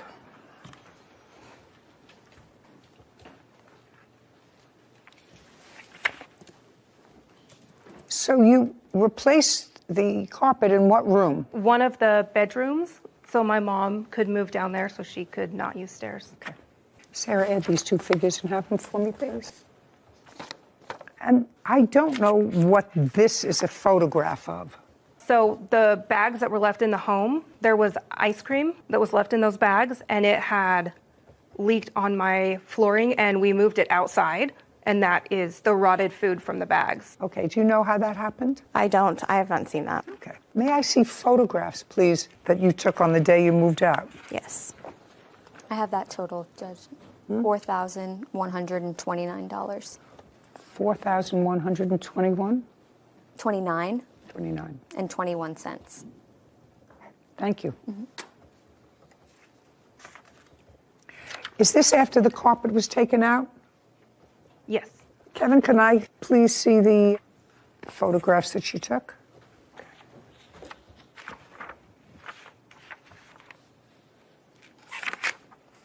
Actually, they're pretty much the same. Not terrible. A lot of it is ordinary wear and tear, except for the carpet. So that's $4,129. The only other thing that I'm questioning is that I saw these rocks. And I want somebody to explain these rocks to me. So because of the water level, if you go out the downstairs patio, there's rocks there to prevent the yard from sliding. Getting wet. So some of the rocks were moved. They're supposed to all go in a line, and they go down and over. So we have to pay a landscaper to come out and basically redo that. Well, how did that happen? Do you know? They're pretty heavy rocks, so... I don't know. Do you know? Did you move the rocks? No, you would need like a skid loader to move those rocks. There's no physical way to move those. Where do you live? With one person. I live in far west, Utah, farm country. Looks like there's water comes down through here. Yes, we live across the street from a pond as well. Well, you don't know how that happens. Now, you have, in addition to your claim, which is for damage, you feel it's necessary to go into these allegations of harassment by your sister? I honestly just want to be done with her and not get threatening text messages and stuff on social media. No chance of a reconciliation. You Not lived on my together end. for a while. I've blocked her from For a long time. Yeah. Miss Mehta, your sister was there at a time when you needed her. Yes. You think that there's any potential for the two of you to sort of restore some kind of working relationship? Are you the only two? No. This No. is the funeral of our relationship. All right, not my job. That's a job for another professional. Okay, you have a counterclaim. Yes. And your counterclaim, just as she's not going into harassment, I'm not going into anything that involves the harassment. It is your claim that you left certain furniture behind. Well, why wasn't your furniture out on the 1st? Your lease expired at the end of the month in January. It did. And I did let them know that I was not done. Well, that's not a reason. That's not a reason to break your contract. Only two people can break a contract, Miss Mehta. The two people are the same two people that signed it. You signed a contract that said you would be out on a certain date. You weren't out on a certain date. The fact that you notified her that you're changing the terms of the contract unless she agreed to it, then you should have had your stuff out by the 31st. Why didn't you? Because she had made it very difficult during my moving process. There was a lot of, like I said, harassment and stuff that happened during that moving process. She called the police on the people that were helping me. She made it very difficult to get it done. There was no way that I could get it done on that day. Let's get back to call the police. And later today, after Mr. Martinez got into the picture, he was going to pay me not to talk to Sherry any longer. So you had a discussion with him that all of her bills he was going to take care of? Many discussions, yes, Your Honor. Okay, and? I never got a dime. Okay, well, what is the harassment?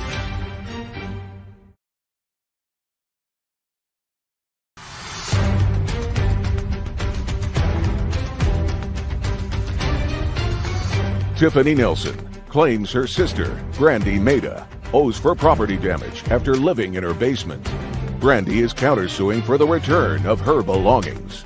Who did you have moving you? I had my best friend, Brittany, was helping me.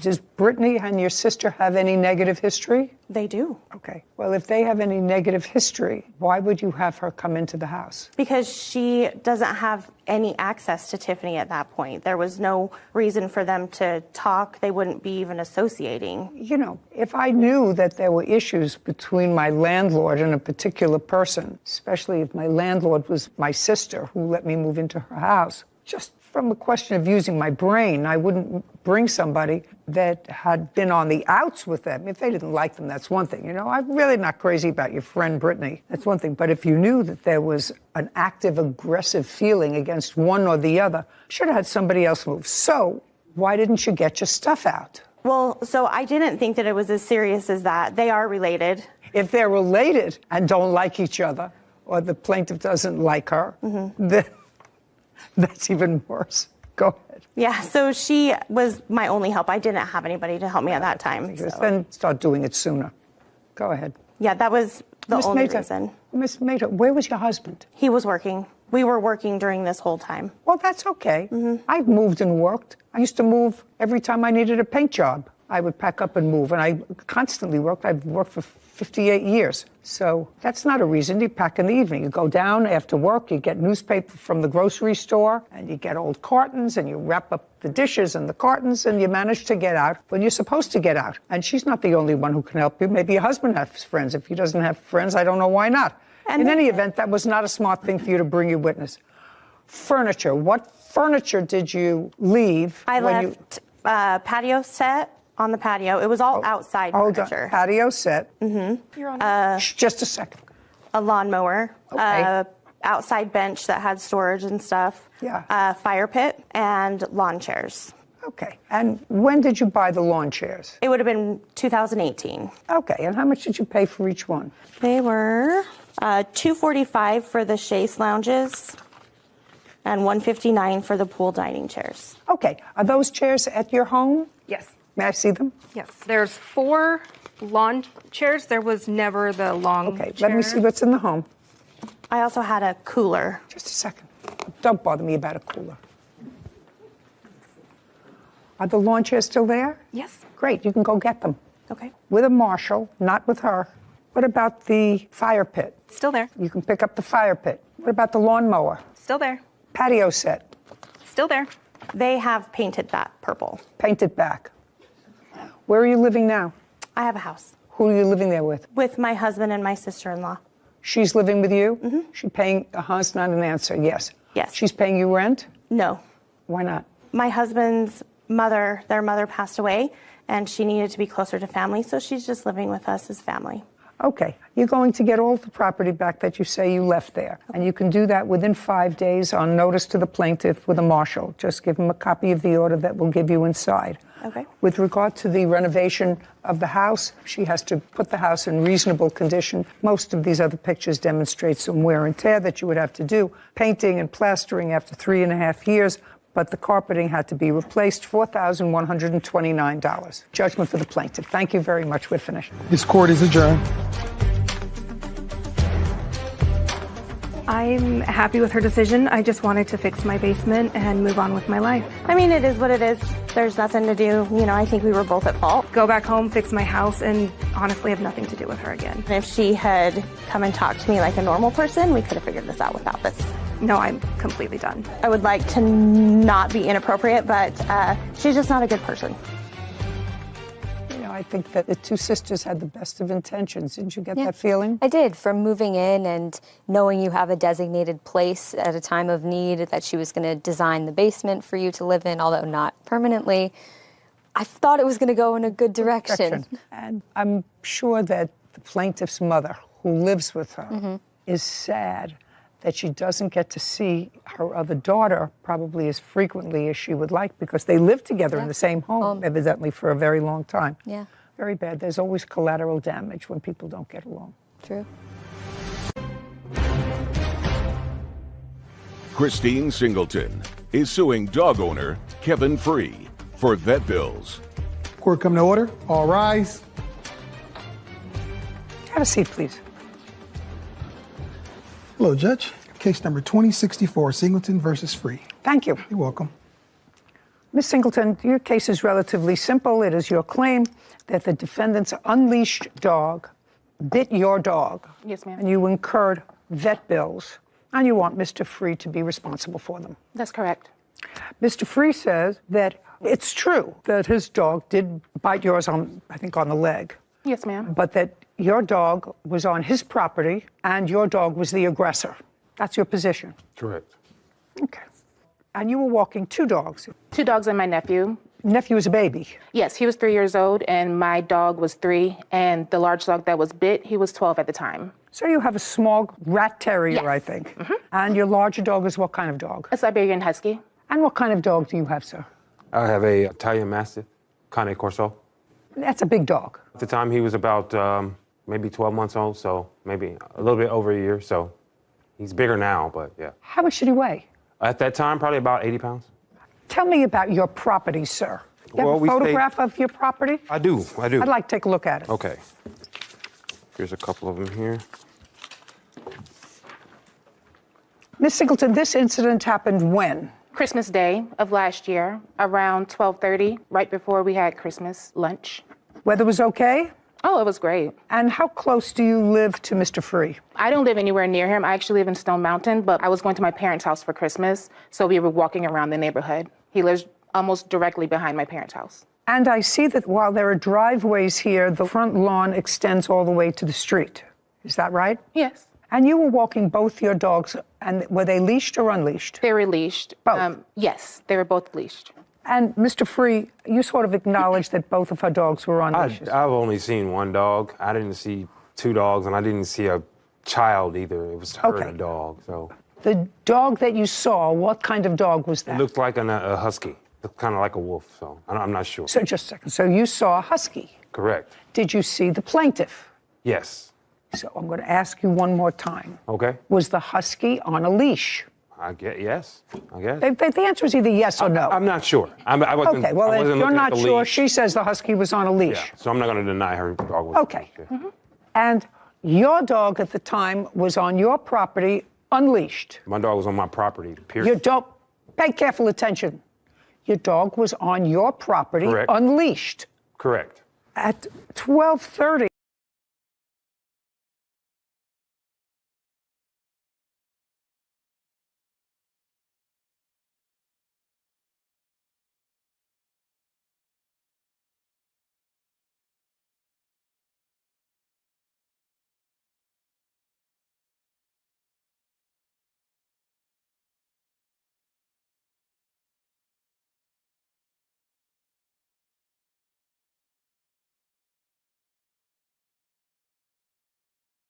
And tell him to make a circle where he was and an X where he saw for the first time Miss Singleton and her dog.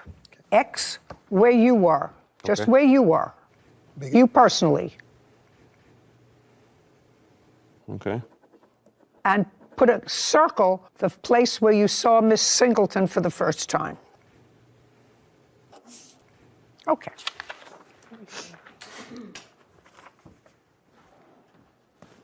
So you were in the front yard. Correct. And that looks about 30 feet away from where you saw Miss Singleton for the first time. If that. From here to here. I'll say about 20 feet. You know. It's not as big as it looks on that picture. It's a pretty small yard. I would say it's about 30 feet from where you put the X. It's all the way past the house. You're at the one side of the driveway. You have an entranceway to your house. Correct. And then you have, is this front a living room? Yes, it is. A living room, which is past that. And where you made a circle, which is a very large circle, is probably 10 feet away from the edge of the house. Yes, that's where I know. So I said it's about 30 feet away. Okay. And now I want you to put, can I have your pink Sharpie, please? Yes. Thank you very much. I want you to use this and put in this picture where your dog was at 12:30. To get your understanding, you want 12:30. I want you to put a mark where your dog was immediately before you saw Miss Singleton and her dog. Before, thank you. You're not going to be able to see. Okay, great.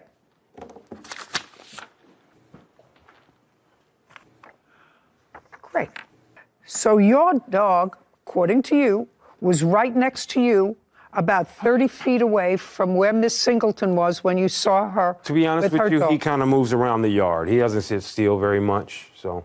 Well, you understand, Mr. Free, that even if your dog is on your property, you're supposed to maintain control of your dog all the time. And which I You do. understand that? Yes, I do. You understand that? Yeah. So if your dog is able to run 30 feet without being connected to you. He didn't run. Just walk, cha-cha, tap dance, pirouetted. However he got there, your dog got 30 feet away from where you were. Correct. Your 80-pound dog. Ultimately, her case comes down to she was walking her leashed dog. I haven't figured out whose fault it is yet.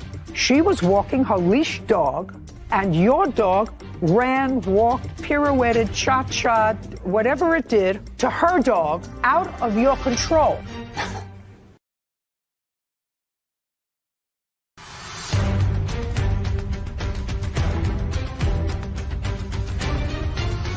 Christine Singleton claims dog owner Kevin Free owes for vet bills from a dog fight.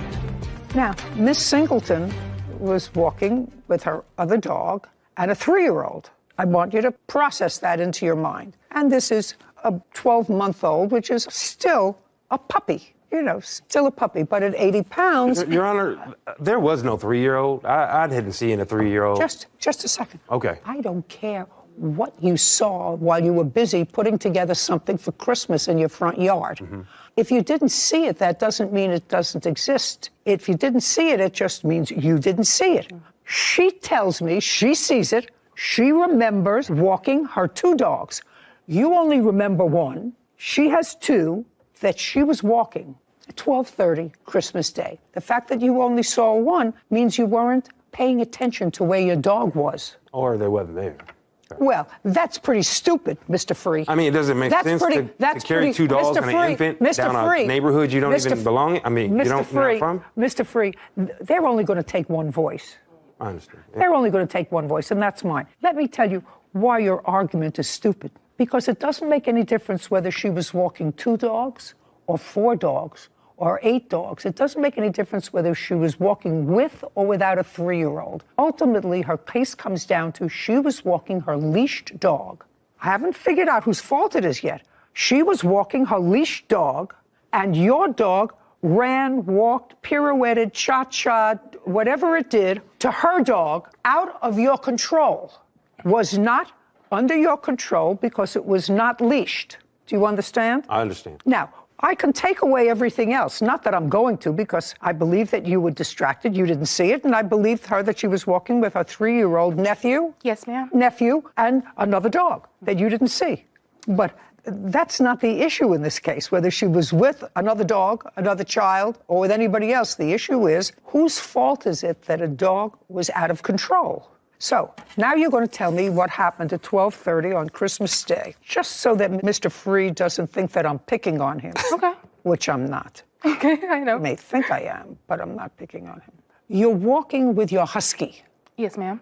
On a leash. Yes, ma'am. What happened?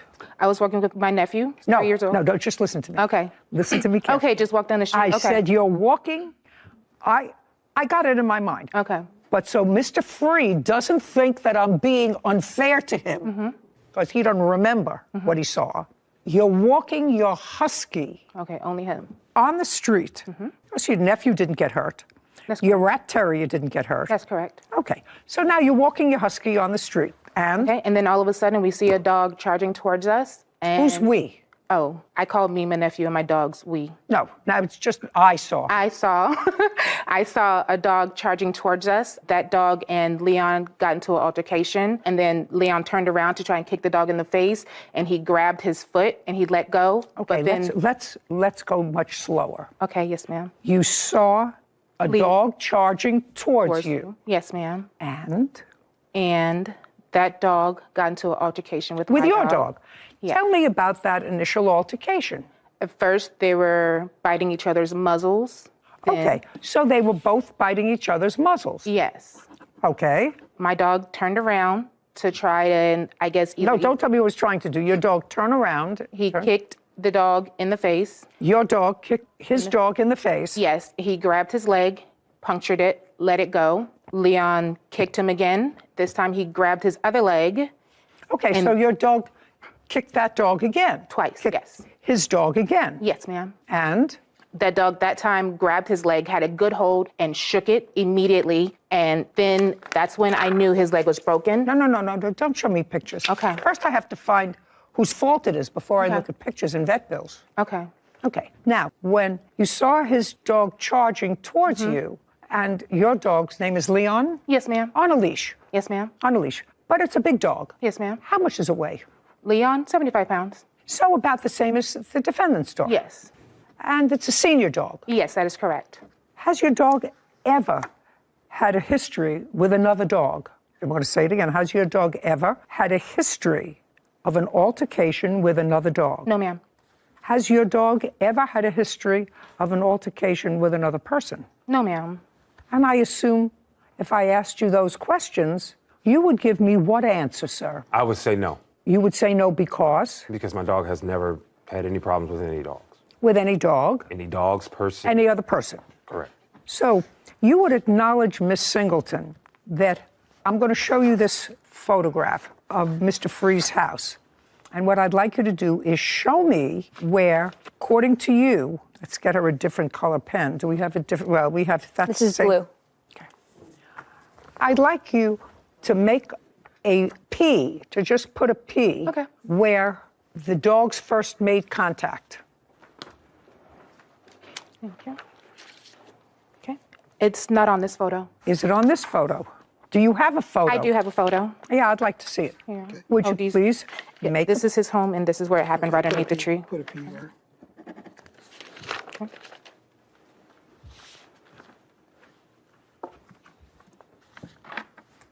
Oh, so what you're saying is, where you put the P, that the dog was in the street. Yes, ma'am, that's correct. Were you in the street? I sure was.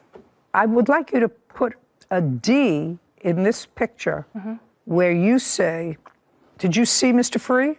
I did not until he came and retrieved his animal. Did you see where he came from? No, ma'am, I did not. Did you see anything being assembled in the yard? Once we were leaving, yes. And what did you see? A basketball goal. A basketball goal? Yes, ma'am. And is that what you were putting together, Mr. Free? Yes, ma'am. Would you show me where that was, please? Okay.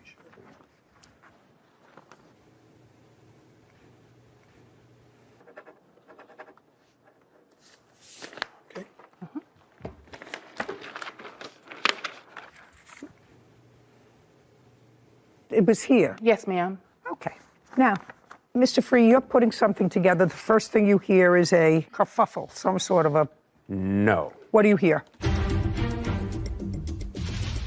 Dogs are animals.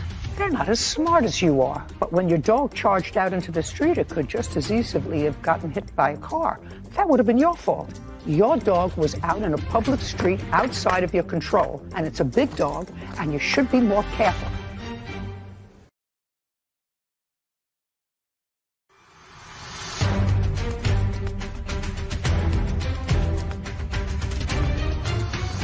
Christine Singleton claims dog owner Kevin Free is responsible for injuries after his dog attacked her dog. No, I saw my dog run across the yard. So. And you saw the dog running across the yard. Well, normally I really don't have a problem with him. Let me explain something to you. Yeah. Okay. My job that I'm really good at is telling when people are peeing on my leg and trying to tell me it's raining. Okay. Do you understand? Yeah. Now, I could tell immediately from your body language that you were beginning to tell me a whole bunch of who shot John. So I suggest to you, Mr. Free, that if you tell the truth, you don't have to have a good memory. Now, I want to explain to you why that's so important. Did you hear Miss Singleton? Miss Singleton actually said that her dog nipped yours in the face. Correct. She said that. Correct. She didn't have to tell me that. Okay. She said her dog not only nipped your dog in the face, because they were fighting muzzle to muzzle, but afterwards kicked your dog twice. Do you understand? That's what she said. I heard that, yeah. That's what she said about that. That's sort of, that's sort of surprising. That would seem to someone. It surprises me that dogs can get up on their front legs and kick, too. So I don't know what she's saying to you, but I don't know. I didn't see any kicking. Listen to the fight lasted like 3 seconds. It wasn't. Go ahead. I'm sorry.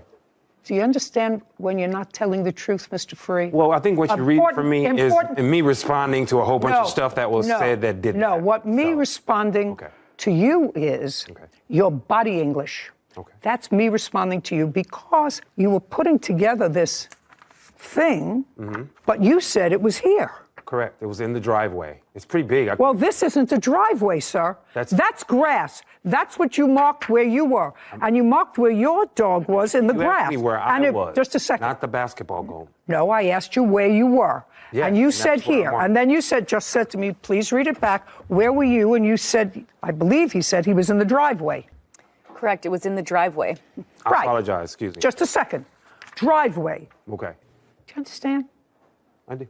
Eventually, it noodles its way out, sir. The same way it noodles its way out to, my memory is correct, in your answer you wrote down, you saw them for the first time in the street. On the, what we call a curb. It's a small slope that comes up from down. Not all the way in the street, no.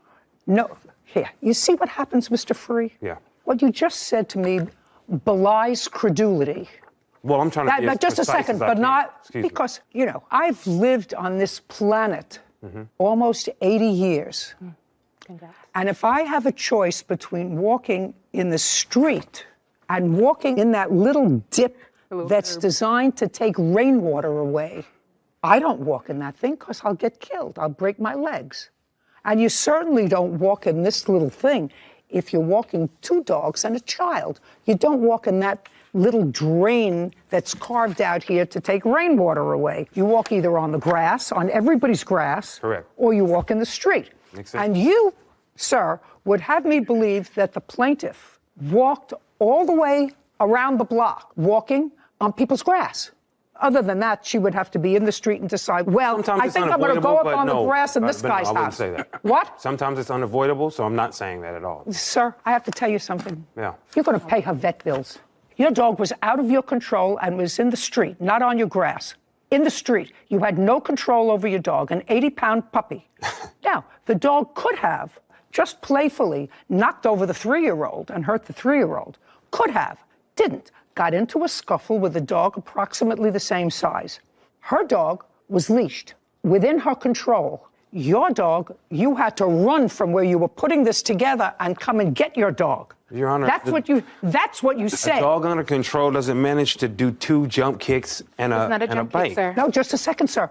You can do that if you're on a leash. Her dog never left her hand. Your Honor, the injuries was to the hind feet of the dog. This isn't, Mr. Free, this is, maybe your wife lets you get away with that, sir. I don't. This is not a tap dance. This is not a recital or a rehearsal. You made a picture of where you said this happened. Yeah. I don't believe you. That's what it's about. I believe that this occurred on a public street, and on the public street, you had no control of your dog. You decided to let your dog stay outside You haven't had any trouble with your dog before, so you wouldn't have anticipated that your dog would run out into the street, because if your dog ran out into the street and a car hit it and killed it, whose fault would that be? That would definitely be mine. That would definitely be yours, right? Do you think that you might sue the person who hit your dog? You might try. You might try. You might say, oh my God, they should have been going slower. Oh my God. Do you understand? You're the owner. Dogs are animals. They're not as smart as you are. But when your dog charged out into the street, it could just as easily have gotten hit by a car. That would have been your fault. But under those circumstances, you would have said it's the car's fault. Your dog was out in a public street outside of your control, and it's a big dog, and you should be more careful. If you want to keep your dog outside while you're putting something together and keep the dog on your property, put down a stake, put the dog on a lead, and let the dog stay outside with you. But if you let a 12-month-old, 80-pound dog run loose and it runs into the street, you, sir, are responsible for the consequences. What was your vet bill? It was $1,832.64. Judgment for the plaintiff. We're finished. Thank you. This court is adjourned. I don't think that I was 100% responsible. I'm glad it was swift and easy, honestly. From my perspective, it lasted for about 3 seconds. I was trying to fight with this man for a while. I'm glad it's over. It might have happened in that 3 seconds, but it was too fast for my eyes. Honestly, it was kind of traumatizing, especially since I had a 3-year-old with me, and I had to quickly think and just pick him up before the dog got him. I think they just fought and my dog won. Bring the Judy justice, baby. I watched the show. I know how she gets down, you know? So, as you know, we have 2 large, pretty docile golden retrievers at home that are now 8 and 12 years old. But even when we have family that comes over, or friends with little children that are curious, that like to come up and pull on the ears a little or play with them, you have to be careful. They're 80 and 90-pound dogs. We've never once had a problem with either of them. But you just never know. You can't control a dog that's 90 pounds, but they're just big. They could knock them over by accident with their tail, just so excited. Yeah, so you have to be careful. You have a responsibility when you have a big dog. 100%.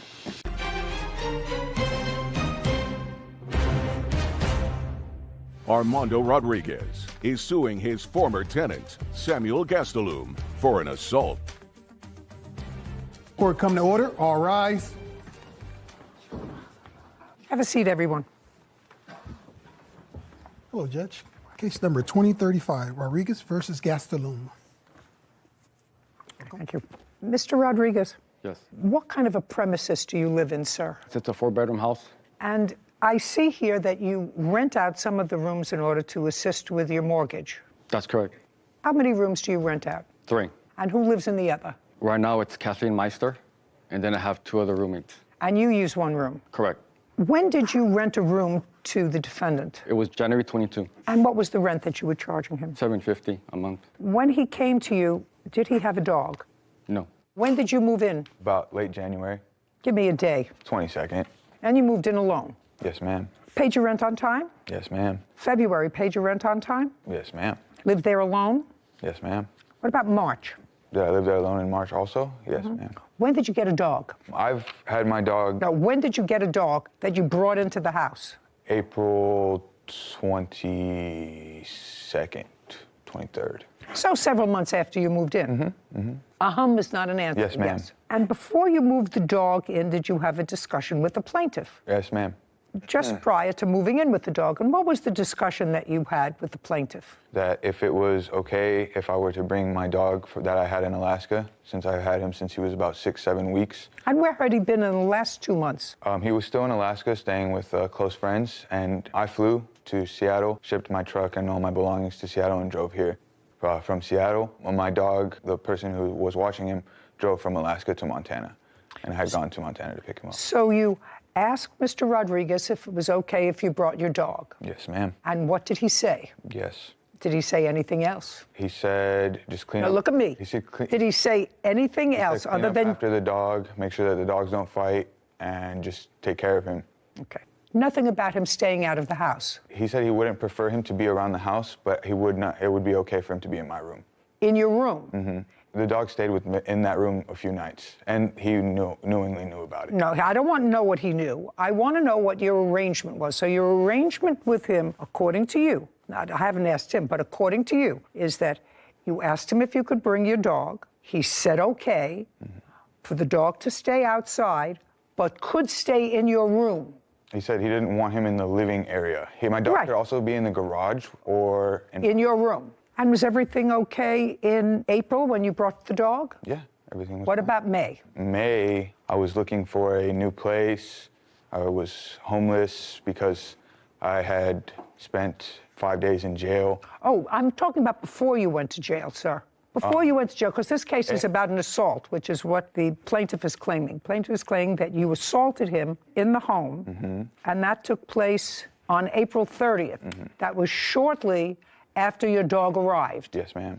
Okay. And the dog was the reason for the altercation. A part of because the reason, but that's in how it started. February, March, and up until April, the end of April, when the dog was there, I see no evidence here that there was any difficulty. You're right.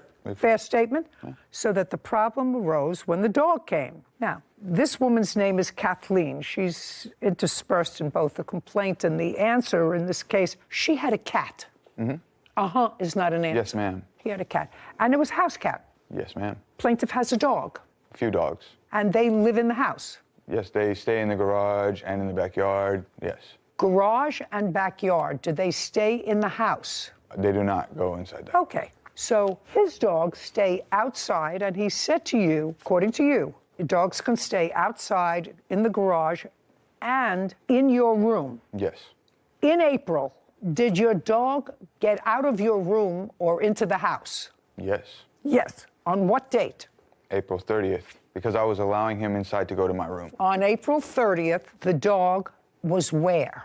In the backyard, but I was bringing him inside to come to my room. You were bringing him from outside to come into your room. I haven't asked him. He says in his papers that the dog was supposed to remain outside. You were bringing him inside to your room. Yes, ma'am.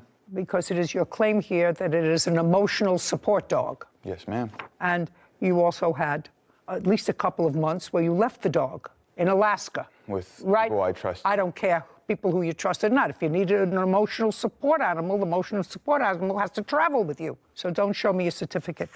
Do you understand? Yes, ma'am. By the way, did that certificate that you have come from a psychiatrist? No. No. Did it come from a psychologist? No. Did it come from any doctor who was treating you? There was a doctor's note, yes. Was a doctor who was treating you? Yes. Yes. Not a psychiatrist? Not a psychiatrist, no. Not a psychologist? Not a psychologist. And you took this note and you had to send it to somebody over the internet? Yes. And then they sent you a certificate? Yes, and with an ID. That's what I got. Okay, so now you're bringing the dog on April 30th from the backyard into the house, and? He attempts to grab the dog. No. Is the dog on a leash? No, he's very well. Just a second. Is the dog on a leash? No. Were you holding the dog by the collar? Yes. And now you're taking the dog from outside to inside. What did he say to you? No dogs in the house. Because that's what he had said to you before. You can have your dog, but no dogs in the house. I want to tell you something. That's what I believe. So he said no dogs in the house, and you said to him, I'm going to bring my dog into my room. But when you asked him if you could bring the dog to the house, there is no question in my mind that he said to you, bring the dog to the house, but the dog doesn't come into the house. He stayed in my room a few nights prior to that. I don't and care. Listen to me. That's what the arrangement was, sir. Okay. The arrangement was not what you told me before. The arrangement was with him. Yes, you can bring the dog to the house. I will let you do that. But the dog has to stay either in the garage or outside like my dogs. Okay. And you said, in effect, screw you. I'm bringing my dog, and I'm bringing my dog into my room. You're the tenant. That was the agreement. You can have the dog, but the dog must not be in the house. That's what your landlord told you. You brought the dog from Alaska, and at the very beginning, you brought the dog into your room. When had you decided that you were going to breach the agreement with him? The very first night I went to receive my dog, he stayed at the house inside my room with me. So the very first night that you brought him, you decided to breach the agreement that He you had had. knowingly said it was okay. Did you tell him it was okay? Never. I have texts. I'd like to see it. I have to scroll back. Scroll quite to a wherever while. you have to scroll. Scroll down to the creation. I don't care. I have all day here. Nobody is hungry. I'm a little Still have hungry. 2 more cases to do before lunch. Everybody gets a little testy, including me. I don't have the text. I do not have the text. Yeah, good. That's what I thought. Okay. It wasn't on the 30th that the dog got loose in the house. It was sometime before that, maybe a day or so before that. On the 30th was a day, sir, that you got locked out of the house. Yes, Is Your not Honor. an answer. Yes, Your Honor. Okay. And what time of the day was it that you got locked out of the house? 2 o'clock after middle afternoon, late afternoon. And according to what I read, you went to the back of the house to let yourself into the house, and you got into an altercation with Kathleen. Absolutely, she shouldn't have put her hands on and slapped you because you were fresh. Because you wouldn't be fresh to me, right? Fresh? Fresh. That's what you say to a child. Fresh. How old are you? 65. How old are you? 25. That's fresh.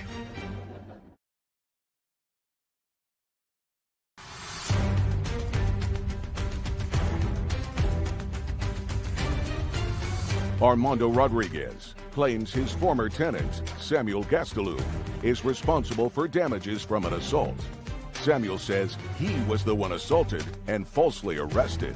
Now, you got into an altercation with Kathleen. Not quite, Your Honor. Well, tell me what happened. I had been outside, I went out the garage, and I was playing a time-sensitive game on my Xbox. So I was going back to the room, and I knocked on the garage door. No one answered, knocked on it a few times, pounded.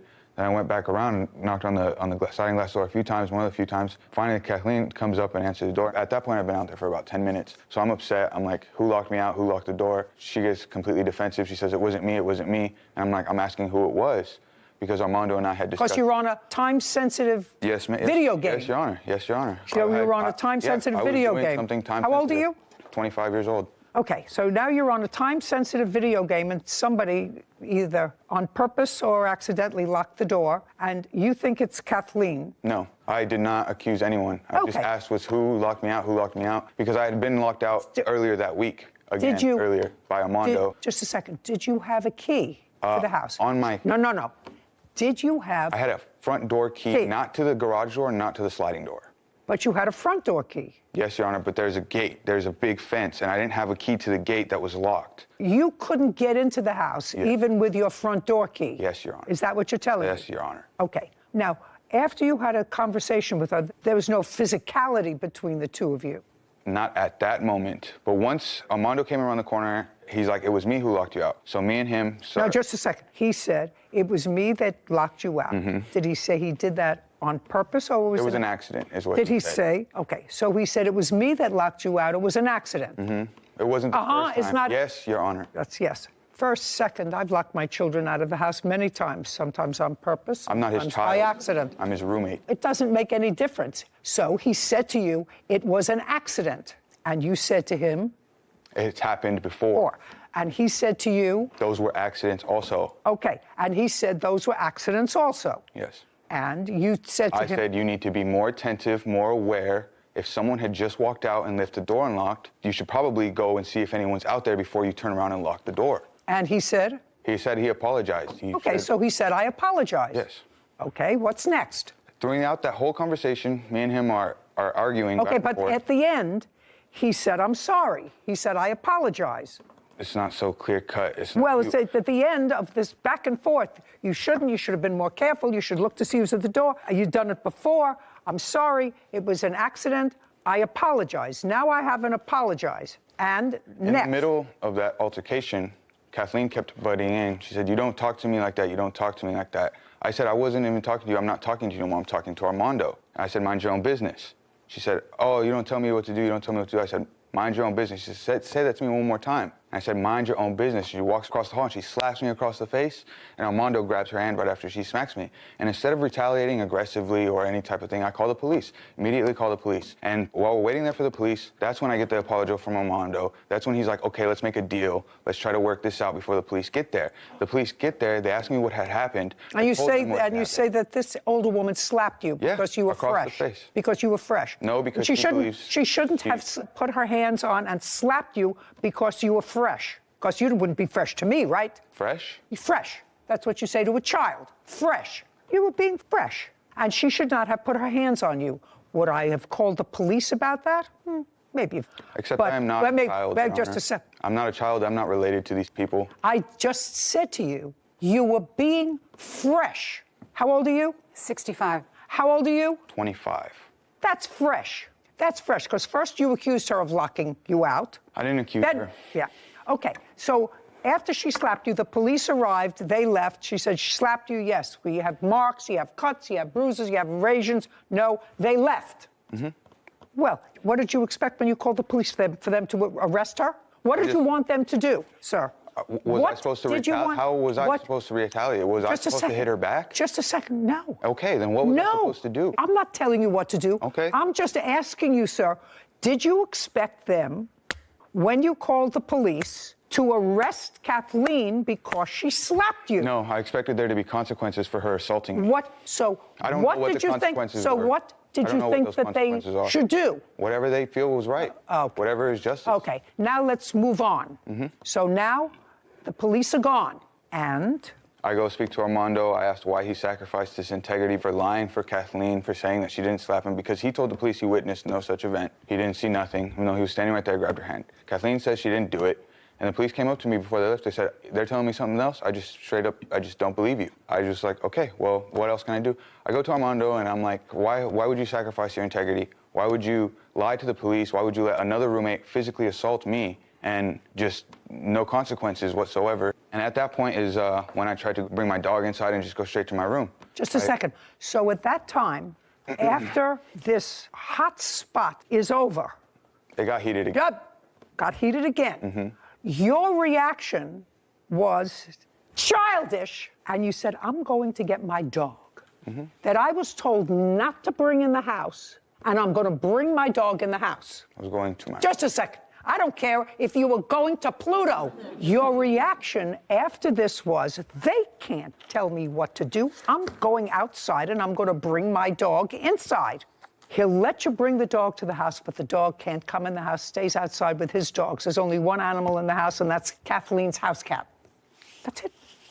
So you went to bring your dog from outside to in the house. Yes, Your Honor. In violation of the agreement that you had with your landlord. After the police had come, I just want you to realize what's going on. Oh, You know, I just want you to realize that they don't actually keep me here because I'm 5'6" and gorgeous.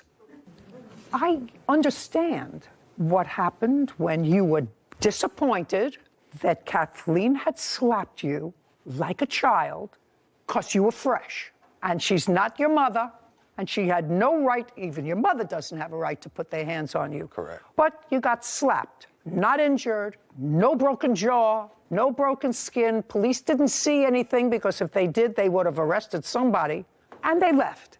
And you were royally miffed because you got locked out of the house, for which she apologized. You missed your time-sensitive video game. Now, I'm not sure what that is, because I'm not a 25-year-old idiot that plays video games during the day.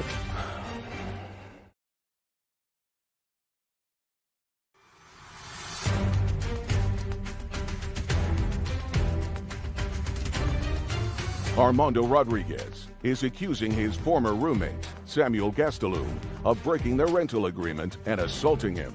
Samuel claims he was falsely arrested after Armando lied to the police. Now, several things had happened that day, right? You got locked out and you were playing a time-sensitive video game. Yes, Your Honor.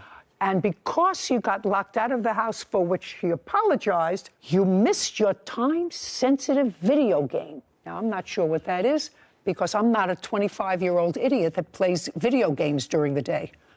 When I was 25 years old, I actually worked. I did, I actually worked.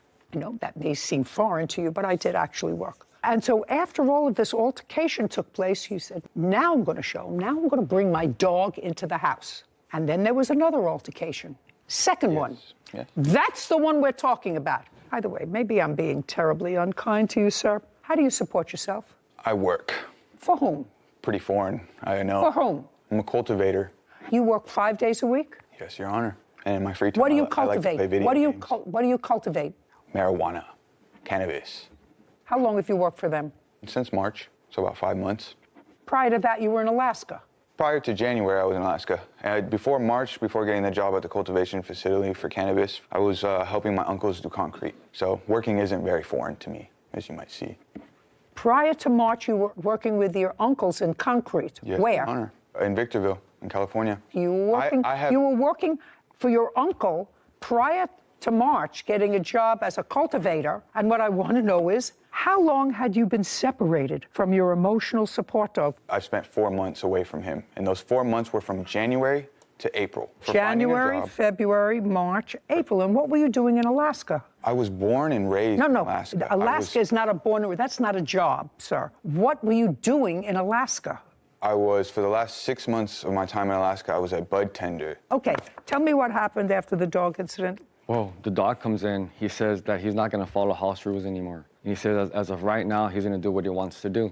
So he just gets the dog from the backyard and he comes inside the house. And I feel that it's my responsibility to enforce the house rules. So I physically grab his dog and I move the dog from inside the house to the backyard. That happens once. He gets the dog and then he physically puts him back in the house. Where in the house? This is, you could say, the kitchen area. So now I basically attempt to repeat what I did the first time. So I physically grab the dog a second time and I'm now physically taking him out, at which point he gets from behind me and he puts me into a chokehold and I black out. I come to, I look for my phone, I find my phone, dial 911, police show up like in maybe 2 or 3 minutes and I'm still trying to get. And that's the assault that you are referring to today. Did the EMS check you out? I was taken to the hospital. May I see the report? Yeah, I got a report and then I have the bills associated with with. Was Kathleen a witness to this? She saw. No, don't tell me what she saw. Was she a witness to any part of that? Yeah. Yes or no? Yeah. Okay. Would you step up, please? Tell me, at what point you came in on this altercation? When they were arguing about the dog. The first time or the second time? Or you don't know whether...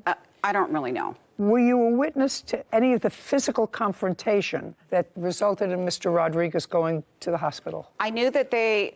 Don't tell me what you knew. Okay. It's what you saw. Okay, what I saw was Armando trying to put the dog back outside, because he's a big pit bull, right? And then he would put him out, and then Samuel would bring him back in. And then the last time, Armando was putting him back outside, and Samuel came behind Armando. And what I did was I left and went and called the police, because I was afraid he was going to get hurt. All right, sir. Now tell me your version of those events. Could I show her statement from the previous court? No, I want you to first tell me your version of the events. So I let Apollo inside. My dog's name is Apollo, and he's going to grab Apollo to let him out. And we're both kind of grabbing Apollo, pulling him, we're both kind of fighting over him a little bit. As I'm pulling him inside more, Armando starts grabbing me.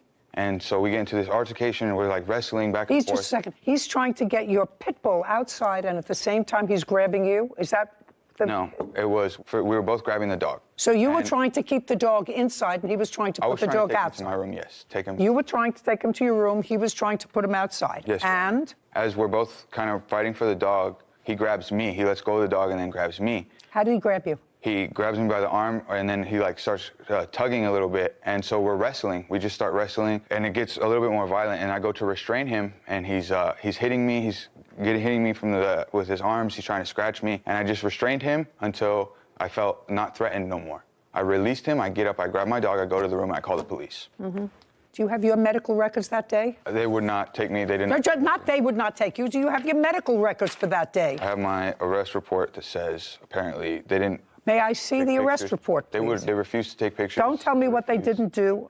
I can read. Do you have medical insurance, sir? No. None. Okay, so you had an emergency room CT scan that was $8,640.62. The other bill for that day was for radiology, which was $518. This is the emergency room, which was $1,109. Okay, well, that takes us over this court's limit jurisdictionally. Now, you, sir, subsequently had a hearing with regard to this case. Is that correct? Yes. Did you testify, sir? Yes, Your Honor. Did you testify, sir? I did. At the end of that hearing, was there a restraining order granted or not? It was granted. For how long? Do you have a copy of that? I have a copy. It was a year. So a judge, like me, probably not as good looking. After hearing, so I don't have to hear it, all of the evidence, the judge found that there was more evidence than not that you assaulted the plaintiff and granted the plaintiff an order of protection for 1 year. After that happened, you were still in the house. After the assault or after the hearing? After the assault. After the assault, I was arrested and then you taken to came jail for back to 5 the days. house. Yes, Your Honor. That's what I asked. You were still in the house, but Yeah. you're no longer in the house. No. Judgment for the plaintiff in the amount of $10,000. We're finished here. Thank you. This court is adjourned. He's a liar, and I told the truth, and I won the case. I didn't aggressively attack him. That was the rules that I had set. My dogs don't even come in the house. I defended myself and my dog. I think there was some genuine confusion on the defendant's behalf about the term fresh. When I said to him, you were fresh to an older person? Exactly. You know, he had a little bit of an attitude, a little young gun attitude, and the older woman did not appreciate it. So I am very familiar with the term fresh, but I think he was a little confused, but 100% fits the definition of fresh. It was interesting. The other thing was I didn't seem appalled at the fact that he was doing time-sensitive video games, because I actually understand that from some of our grandchildren. They take the games very seriously. Very seriously. And I could see how missing out on a time-sensitive game could raise an even heated moment even hotter. So. Especially someone who needs an emotional support pit bull. Want justice? Go to judyjustice.com. Hi, xin chào các bạn. Chào mừng các bạn đến với kênh của mình. Hôm nay chúng ta cùng tâm một bức tranh về một chú cừu. Đầu tiên mình sẽ lấy màu xanh để tô bãi cỏ bên dưới.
Vậy là chúng ta đã hoàn thành xong bức tranh hình ảnh một chú cừu.